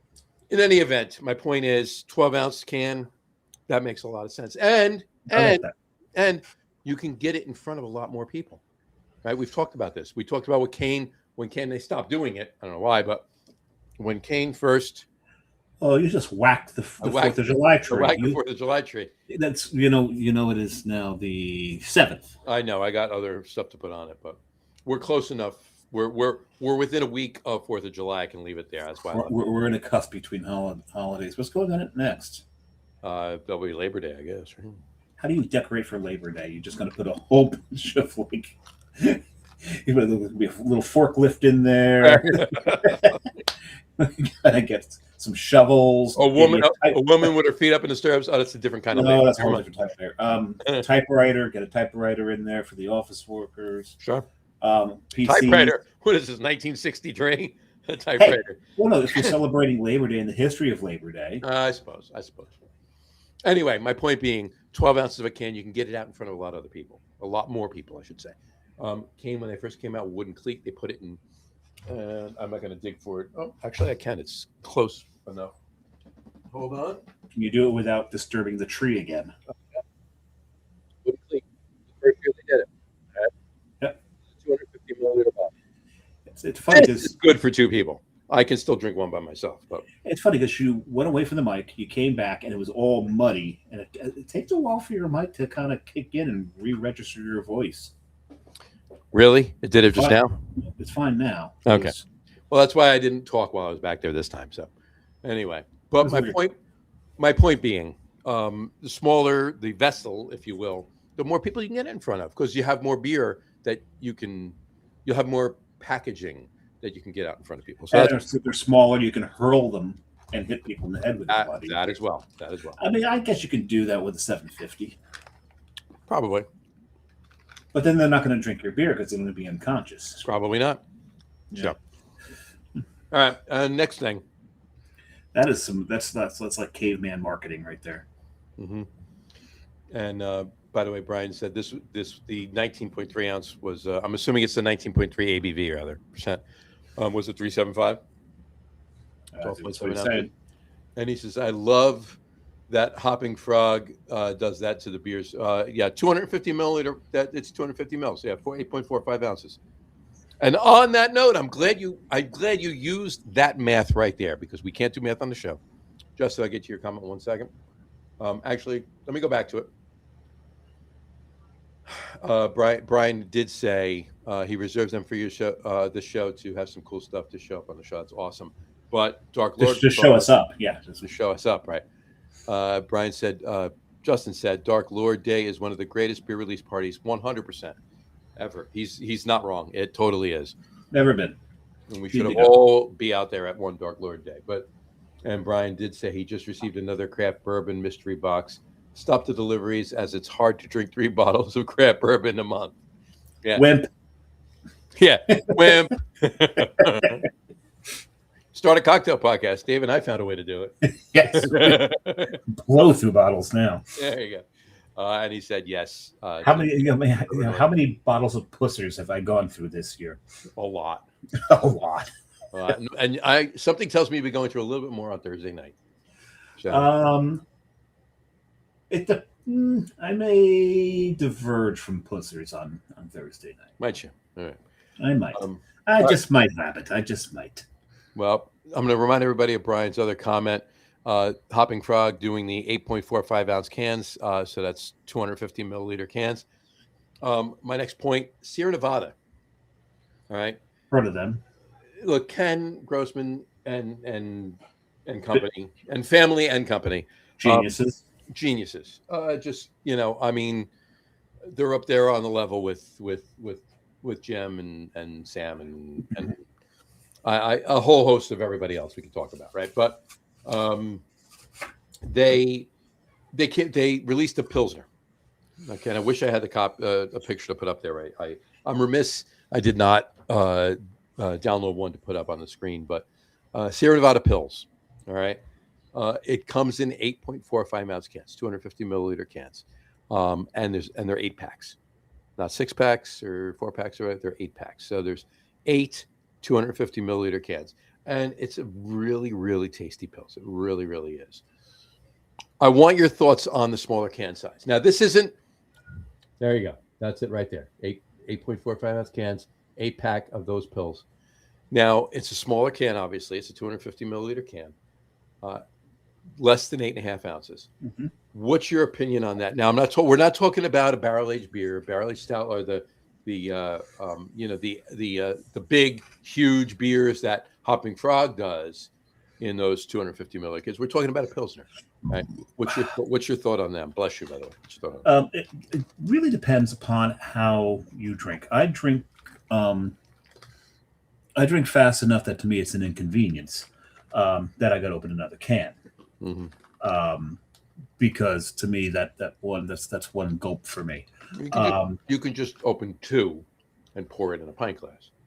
Yeah, I could, but that's the inconvenience. I have to open 2 cans now. That's really hard on the fingernails. The other thing is you go to the environmental impact of it is now that you're doubling your environmental impact with the aluminum. Well, But hopefully everybody's recycling. So, but as long as it's recycled, fine. I really do enjoy the smaller cans. I enjoy 12-ounce cans for hoppy beers. We've been through this before. The beer that Beach is based off of, Boat, which I've drank a few of.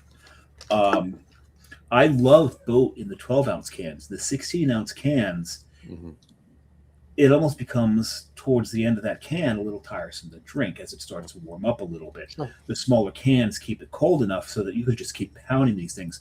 right, because the bigger beers or the heavier, the maltier beers that are higher ABV or even a little slightly higher ABV, them getting a little higher in temperature doesn't really affect them all that much. Right. A beer like Boat or a beer like any Pilsner or something like that, would the temperature getting a little higher would affect the flavor of it. So like I said before, like a 4-pack of 16-ounce Boats, I find harder to drink than a 6-pack of 12-ounce Boats. Right. Even though that 6-pack of 12-ounce Boats, that's higher volume. Sure. But I can tear through that. So now when you're talking about a Pilsner, we all know that when a Pilsner starts to warm up, you're really starting to get the grains start to express themselves a little bit more against everything else. It can become a little more tiresome to drink than when it's nice and cold. So when you've got that smaller can and it's nice and cold, you can pound the crap out of these things. I love a smaller can. Pilsners. Okay. For We'll leave Pilsners. it there.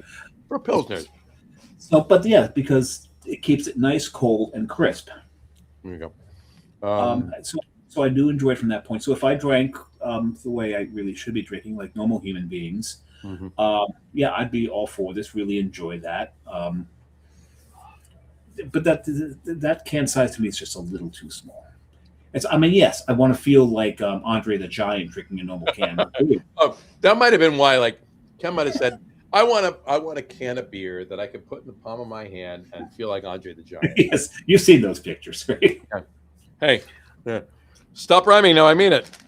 Anybody want a peanut? I love that movie. I love that movie. That's a cash. That's a cashew, I know. Justin said, I love, all in capital letters, the mini cans. I do too. I do. I think yes, the inconvenience of having to open up another can quicker. It is what it is. I'm going through. Look, it's essentially a 4-pack of 16-ounce cans, right? Yeah, it's technically it's a 4-pack of 16.9-ounce cans. That's what we're talking about here. The 8-pack of 8.45-ounce cans is a 6-pack of 16.9-ounce cans. Stop doing math. Brian's point next is actually a damn good point. I'll bring that up, and then let me get Justin's. Well, let's get on there.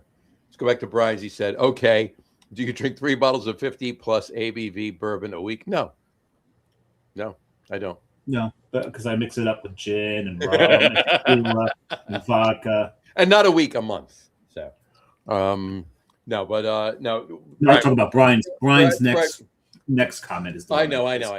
Brian, we were kidding with that. We totally get why you paused that.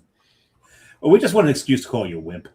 yeah, you called us wimps 3 times, so we had to. Or well, you called us and then other people 3 times, but anyway. And he said 5% beers in a tiny can. I am paying for a lot of packaging.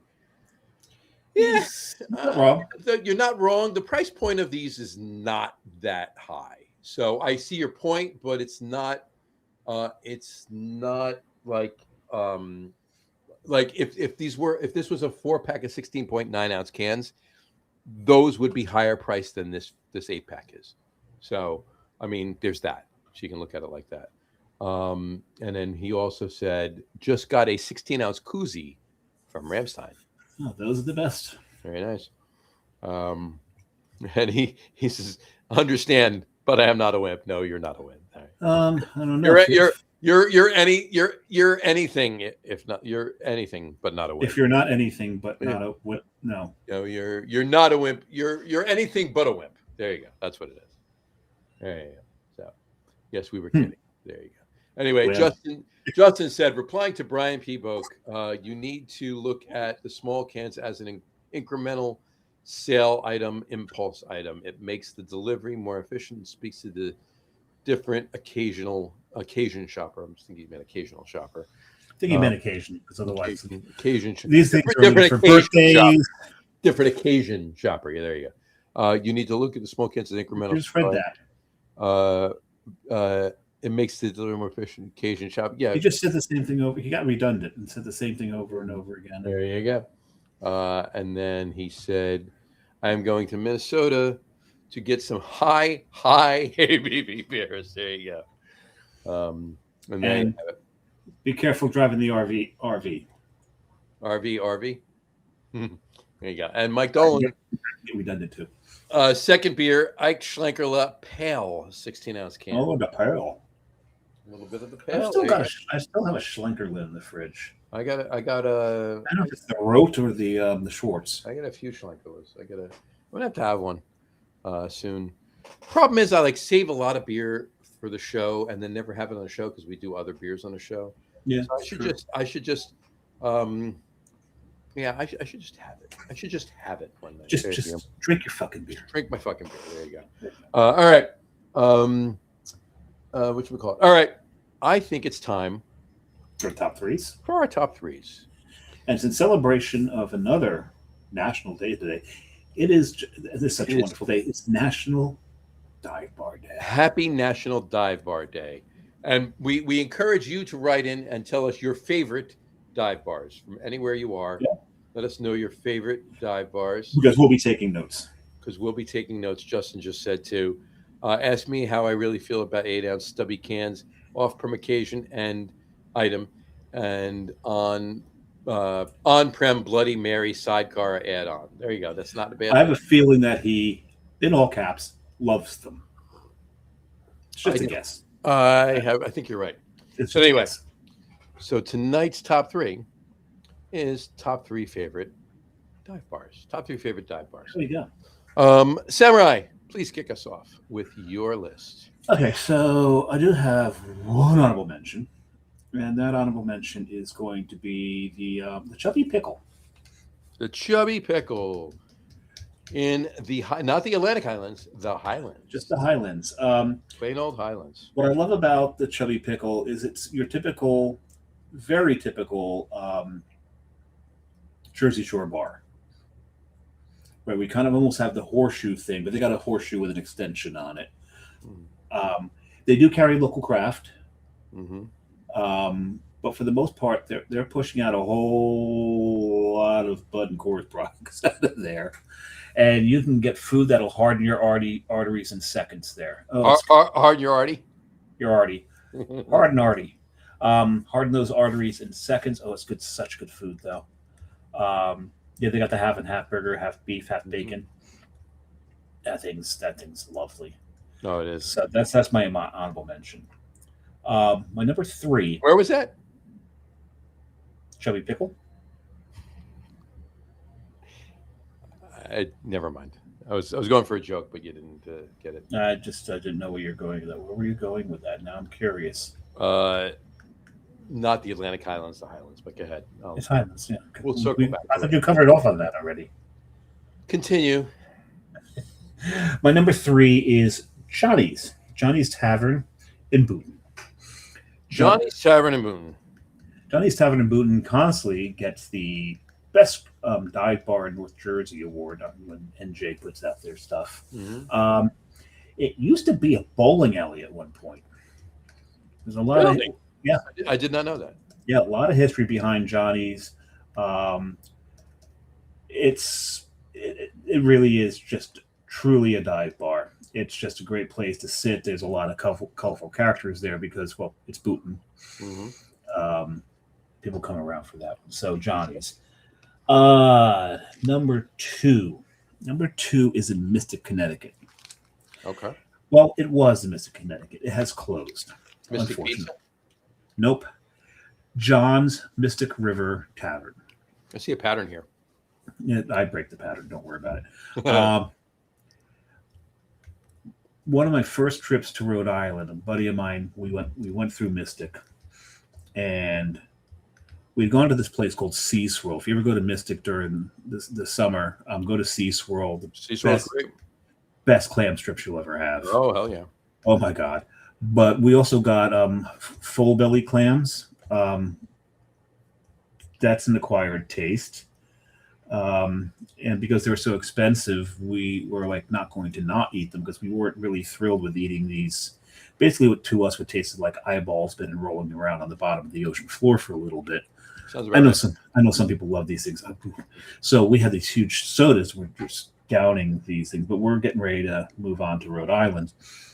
So we go into town, but across the drawbridge from the main portion of town to park because there's no parking. There's never any parking in town. In Mystic, no.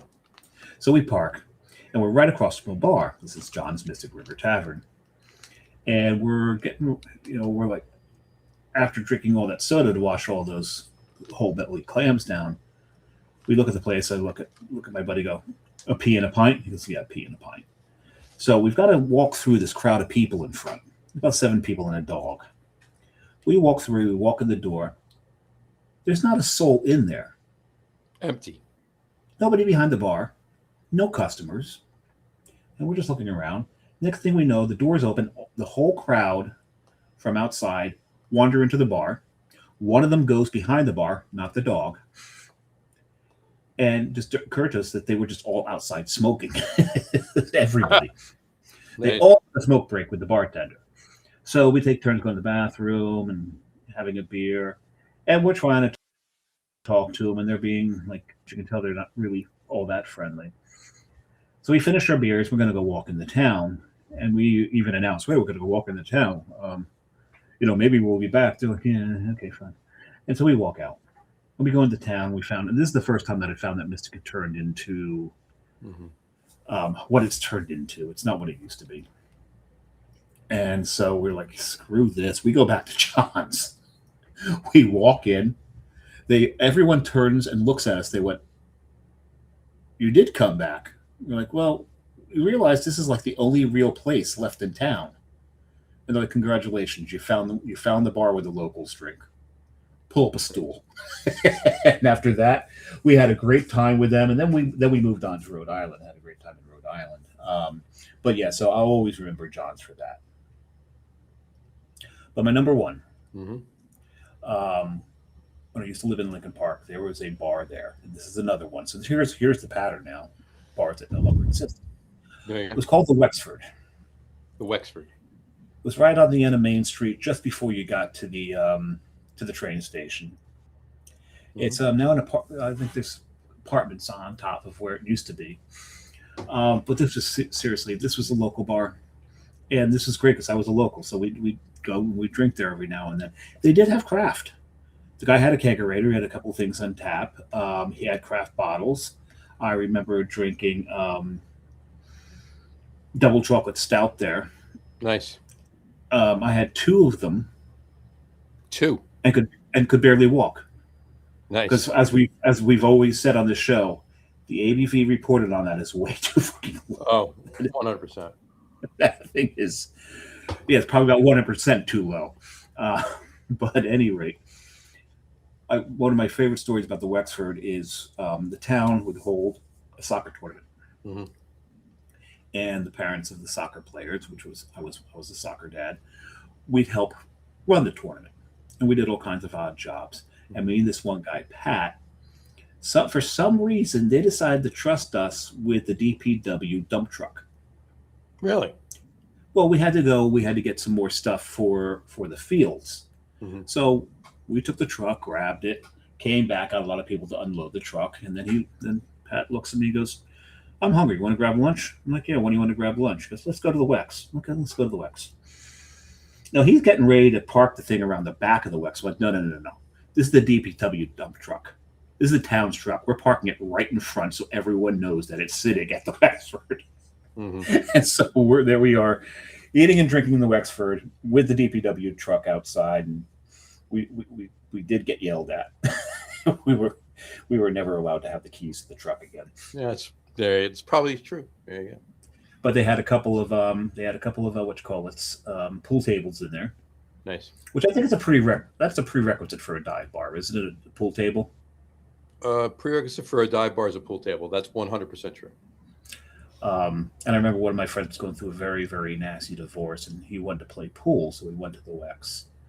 And there's this kid who's just he's solo on the table. Like, hey, can we have the table? It's like you've got to play me for it. Mm-hmm. My friend's like, I just want to play pool. My friend said, I want to play for you. You're not playing anybody. Give the table up. And now he's starting to get frustrated. Now this divorce has got kind of nasty in court, and he can't really afford anything. And so he's kind of getting. And now my friend, it was like one of the calmest people you ever met. He's starting to get ugly with the kid. And my other buddy goes to me, he can't afford a police report right now. I said, on it. So I get in the kid's face and I'm screaming, I'm yelling at him, and I'm calling him out and all that. Meanwhile, my other friends grabbed my other friend, has moved him out, has ushered him towards the back door. And as soon as I see that my other friend's clear, the kid's like getting ready to swing at me. I smiled, I'm like, you have a nice day. And I turned and walked away. Yeah. And to this day, that kid's got to be like, I have no idea what the hell happened. What the hell was that all about? Right? So there's a lot of good memories at the Wex. Oh, I can imagine. There you go. All right. And there's a lot of good I don't remembers at the Wex, because I could walk home from there. You can walk home from there. Absolutely. That's a good dive bar when you can walk home from there. Mm-hmm. All right. Yours? So I had one honorable mention, but it kind of expanded a little bit, but you'll see where I'm going. But I do have a top three, so there you go. But so I will mention Bass Bar and Grill. I'd be remiss to say Bass Bar and Grill. It's a 381 Main bar and grill sister bar. I don't quite consider 381 Main a dive bar. Bask, though. No, that wasn't a dive bar. No, it wasn't a dive bar, but Bask, however, was. It didn't have a pool table. Right. Bask, however, and had sharks. No pool table, but Bask was definitely a dive bar. But anyway, so I'll mention that. I'll just leave it an honorable mention. I do also want to mention Cheval's. Okay. Now, Best Bar and Grill, by the way, was in Woodland Park, New Jersey. Yeah. It used to be West Patterson until formerly West Patterson, right? And I always said back in, and that was in 2012, 2014, somewhere in there. They rebranded West Patterson to Woodland Park. Back in 74, they rebranded Elmwood Park. Used to be East Patterson. East Patterson. Right? They made East Patterson, Elmwood Park. So it's the same letters, right? East Patterson, Elmwood Park. West Patterson, Woodland Park. So I said that they should now rename Patterson Elmwood Land. Anyway, so Cheval's in North Arlington. Now this bar is long closed. I mean, closed for like 30 years, maybe more than that. But the reason I'm mentioning it is definitely a dive bar. Whatchamacallit? The guys that owned it, the guys that ran it, the one guy, Al, in there. The food was, I don't know what he did to it. Like, cooked it right behind the bar, but it was delicious. The burgers were fantastic. But the reason, not only because the burgers were good and it was a local dive bar, but the reason I bring it up is because that bar became the Copper Mine. Oh, right. So it kind of now also gone. Which is now also gone, and it's a coffee shop, right? But anyway. Why is it that burgers cooked right behind the bar tend to be the best burgers? Two of my favorite burgers are cooked behind the bar. Hold that thought, because I have one coming up. All right. All right. And then I also want to throw in there, and I wasn't going to say this, but I'll throw it in there because of Copper Mine. Now, I didn't consider Copper Mine a dive bar. So no, it's a craft beer bar. It's a craft beer bar. There is, however, a craft beer bar in Kearney that is 100% a dive bar. Snug Harbor. And that is Snug Harbor. Yes. So that goes on the. I love Al. I haven't seen Alan forever. Mm-hmm. So that right there you go. That's my honorable mention list right there. But and the thing with Snug Harbor is they have a bottle share there. Mm-hmm. And which they're not allowed to do, but they do. Which, yeah. And I hope none of them are listening right now, because I'm going to call them out, because I one time went there. They're getting ready to do their start opening bottles and they're also eating chorizo. I'm like, how can you taste anything? Really? I get pairing food with what you're drinking, but chorizo? I know. Chorizo is going to make everything else that you put in your face. Tastes like chorizo. Yeah, exactly. It's just all garlic and paprika. So I always I even said to Al, I'm like, do they have any idea what they're doing over there? He's like, they bring in good beer, Dave. He goes, and I don't eat the chorizo. He doesn't eat the chorizo. Yeah. All right, so my 3. Here we go. My number 3 is, and all 3 of these are still kicking today, still going. All right. Nice. My number 3 is the Dive. It's the Riverside Inn in Cranford. Right in the name. The Dive in Cranford, New Jersey. It's Riverside Inn. Was just there a couple weeks ago for lunch. Yeah. Fantastic. Great burgers, fantastic burgers. They're cooking in the kitchen. They're not maybe in the bar, so they're. But the Dive, it's a really cool place. It's right on North Ave in Cranford. Really tasty place. Anyway, that's my number 3. My number 2, Broadway Bar and Grill. Okay. And that is in Point Pleasant, New Jersey. Yes. Here. They not only cook the burgers behind the bar, but they have no grill behind the bar. They cook the burgers. They close the burgers up in these they close them up in these metal holders and slide them in to a toaster, toaster almost kind of thing, and they're fucking fantastic. They're really good. So there you go. So that's and really cool place up in the north end of Point Pleasant. It's right off of Broadway. It's the parking lot's on Broadway. It's right behind Strollo's Lighthouse, which is on the corner of Broadway and Ocean Avenue. So if you're up, that's the north end of the boardwalk. Yep. Up where a couple of restaurants are up there. But it's a really cool place. If you haven't been, go. It's really great dive bar. Before you give your number 1, though, the 2 places that I was talking about with burgers cooked behind the bar, that are 2 of my favorite burgers in Jersey. Sure. Barnacle Bill's. Barnacle Bill's is I wouldn't.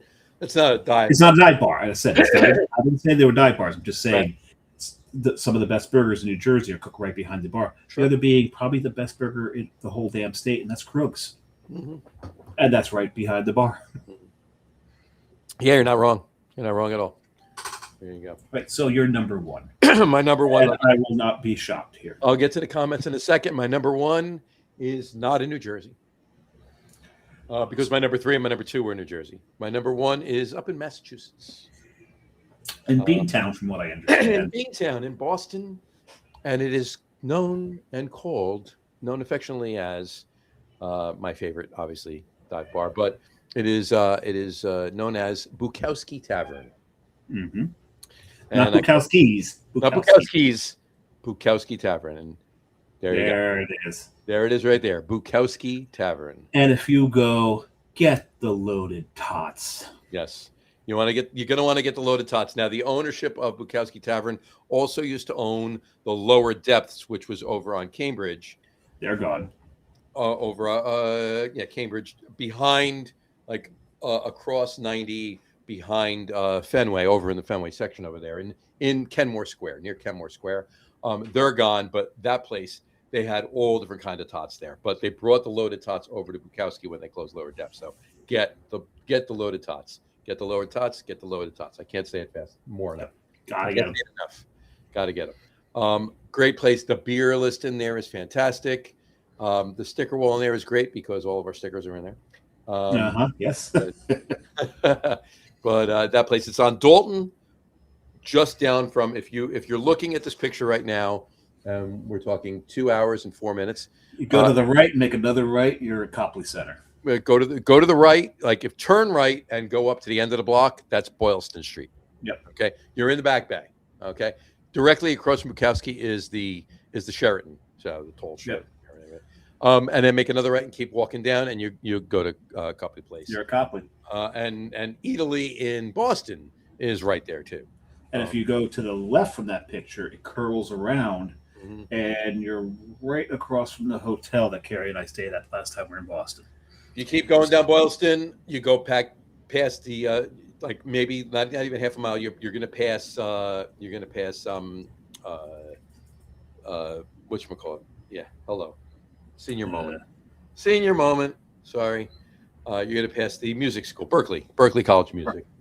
And then you're going to keep going a little bit more. You're going to pass the Back Bay Fens, and you're going to Fenway. And Fenway, there you go. But anyway, so that's Bukowski Tavern. It's my number one, my favorite dive bar anywhere. I was actually going to pull up my Bukowski shirt, but I knew that, and I was going to mention it on my list, but I knew that John was going to take it. So there you go. Sounds like I held off and wore my Third Man Records shirt instead. And I wear my Bushwood Country Club shirt. There you go. Bye, Bushwood. We got a couple comments here, and we can. So let's dance. So what? So let's dance. Justin Biddy said, "Dive bars in New Jersey or in the country." Well, obviously anywhere. He figures it out later on.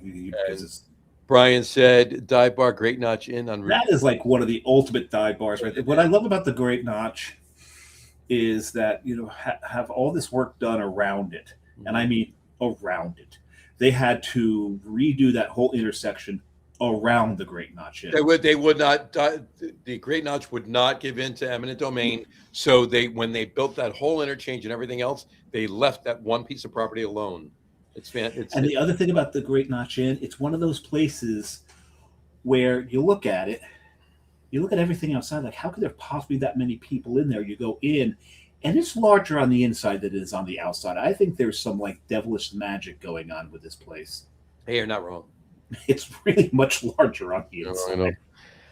And then whatchamacallit? Justin Vitti said his honorable mention is Firehouse Tavern in Wildwood. That's a great place. Yep. Number 3 is Berlin Bar in Fremont, in the Fremont section of Vegas. Okay. His number 2 is Otto's. God damn, yes. New York City. That is a dive bar and a half. But they serve tiki drinks. And I think 3 or 4 of my tiki mugs comes from Otto's. And I actually I got to take this one. Maybe on Thursday I'll make a drink in it. There you go. But this is there you go. Otto Shrunken Head. There you go. There you go. I love it. That place is something else. That is definitely a great place. And Justin's number 1, Northside Yacht Club in Cincinnati. I know where it is. I have not been. As many times as I've been to Cincinnati, I have not been to Northside Yacht Club. So next time I'm out there, I'm gonna have to go, and maybe I'll grab Rod J to come along. There you go. There you go. And then Brian P. Boak said it was originally on the other side, talking about the Great Notch. It was originally on the other side of 46. So it moved once and said no more moves. Yeah, and they probably said that with a whole bunch of bikers standing behind them with their arms crossed, glaring. Exactly. Yeah, and then to your glass from Otto Shrunken Head, Justin said yes. And then back up to Mike Dolan, he said favorite dive bar, maybe it qualifies as a New Jersey country bar, Red Roof Tavern in Homedale, Route 34. That's a country bar. His home court. There you go.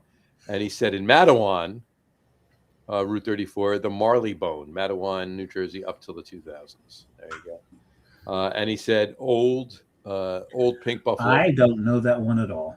Old Pink Buffalo. And Justin said the peanut butter tequila will change your life at Northside Yacht Club. I'm definitely, next time I get in Cincinnati, I'm definitely going to have to go to Northside Yacht Club and have a peanut butter tequila. Absolutely. 100%. Well, good show. This was good. This was definitely a good show. Fun. We got shows booked right now. I managed to make it through it because vis-a-vis my text to you earlier. Yes. Yeah, I was shocked that things settled down. Things settled down. There you go. It's always a good thing.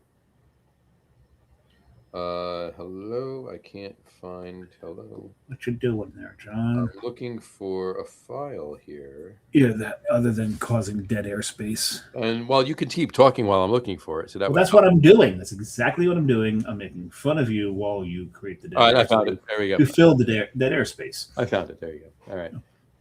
What should we call it? This was a fantastic show. I love our just the two of us shows because it kind of harkens back to our original roots when we started doing this. But tonight's show was exceptional because without any tornadoes. Without any tornadoes, but we did have Al come on as a special guest, and we got to all our talking points. And it was a fantastic show. And our guests, as far as I'm concerned, make the show. Yeah. They absolutely make the show.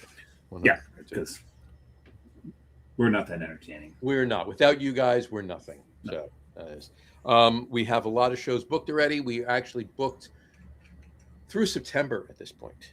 Barring prepare for some guests. Barring anything unforeseen, you're not going to get a Just the Two of Us show for quite some time at this point. You are in August going to get Just the One of Us with a guest. And we'll see who comes on with me on that one. It's still up in the air. So anybody out there who wants to come on the show with me, yeah. And in the spirit of reciprocity, in November you're going to get the same thing with me. So. Yes. Well, I'm flying to Puerto Rico. Yes, you'll be in Puerto Rico in November, so I'll be doing the show solo with a guest. In August, I'll be in Maine with the lovely Jessica, and you'll be doing the show solo. But I'll be doing Puerto Rico 2 Tuesdays, so one of the Tuesdays I will be broadcasting. One of the Tuesdays you'll be on the show from Puerto Rico. The other Tuesday you'll be traveling, so you won't be. We'll see where it's from. It'll be from the Airbnb, which I've done quite a few times. I did that in Ireland. Of course. Did that in Utah. But who knows? Maybe I'll be in a brewery. This is very true. And I'll put some tendrils out there. This is true. And Brian Boak said, "We're not worthy." Thank you, Brian. We really appreciate that. And Brian will be on the show. And he said, "What date do you need me on the show, Brian?" That would be September. Hold on, September 8th. September 8th.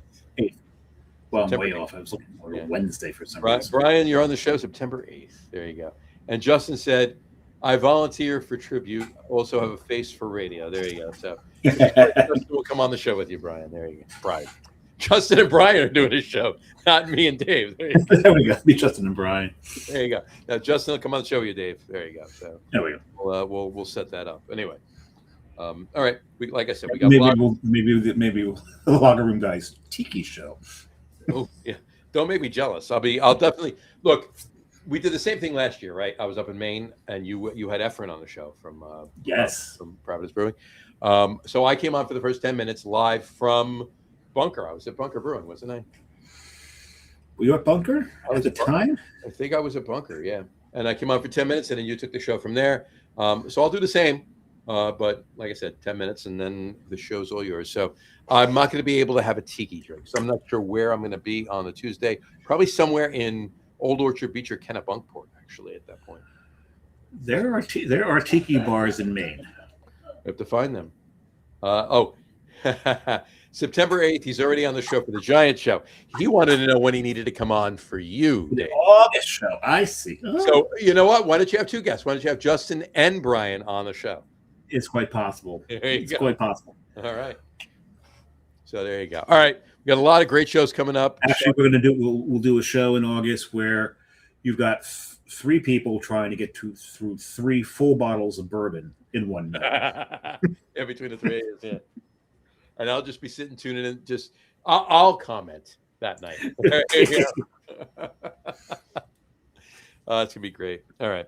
Anyway, like I said, we got a lot of shows, a lot of good shows coming up. We got great shows coming up. Let's leave it at that. Tune in to find out what's going on. There's a bunch of articles that are getting posted now.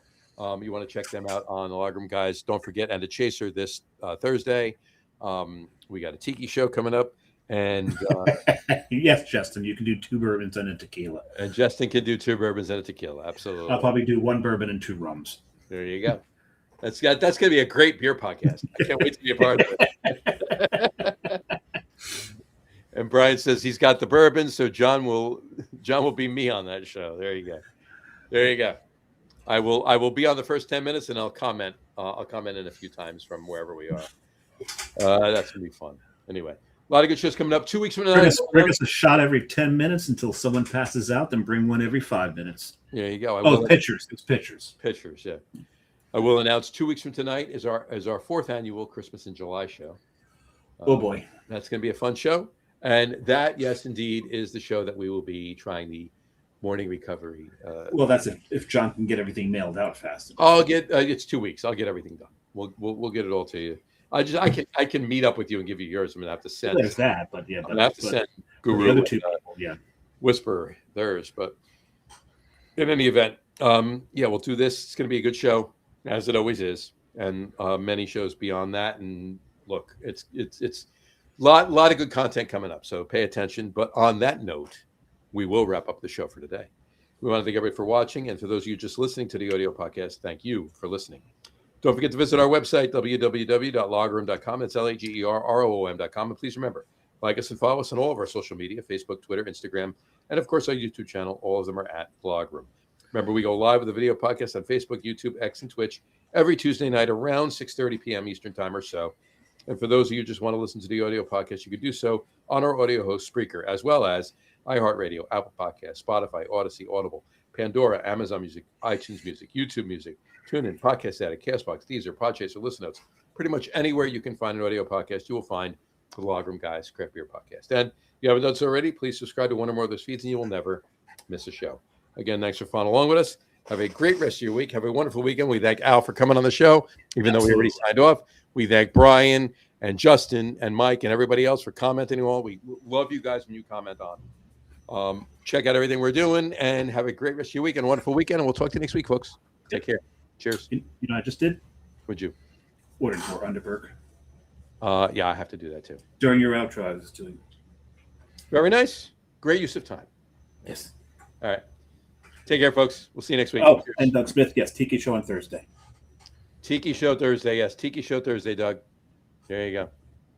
Make sure you tune in. There you go. All right, folks. Ciao. See you next week. Cheers.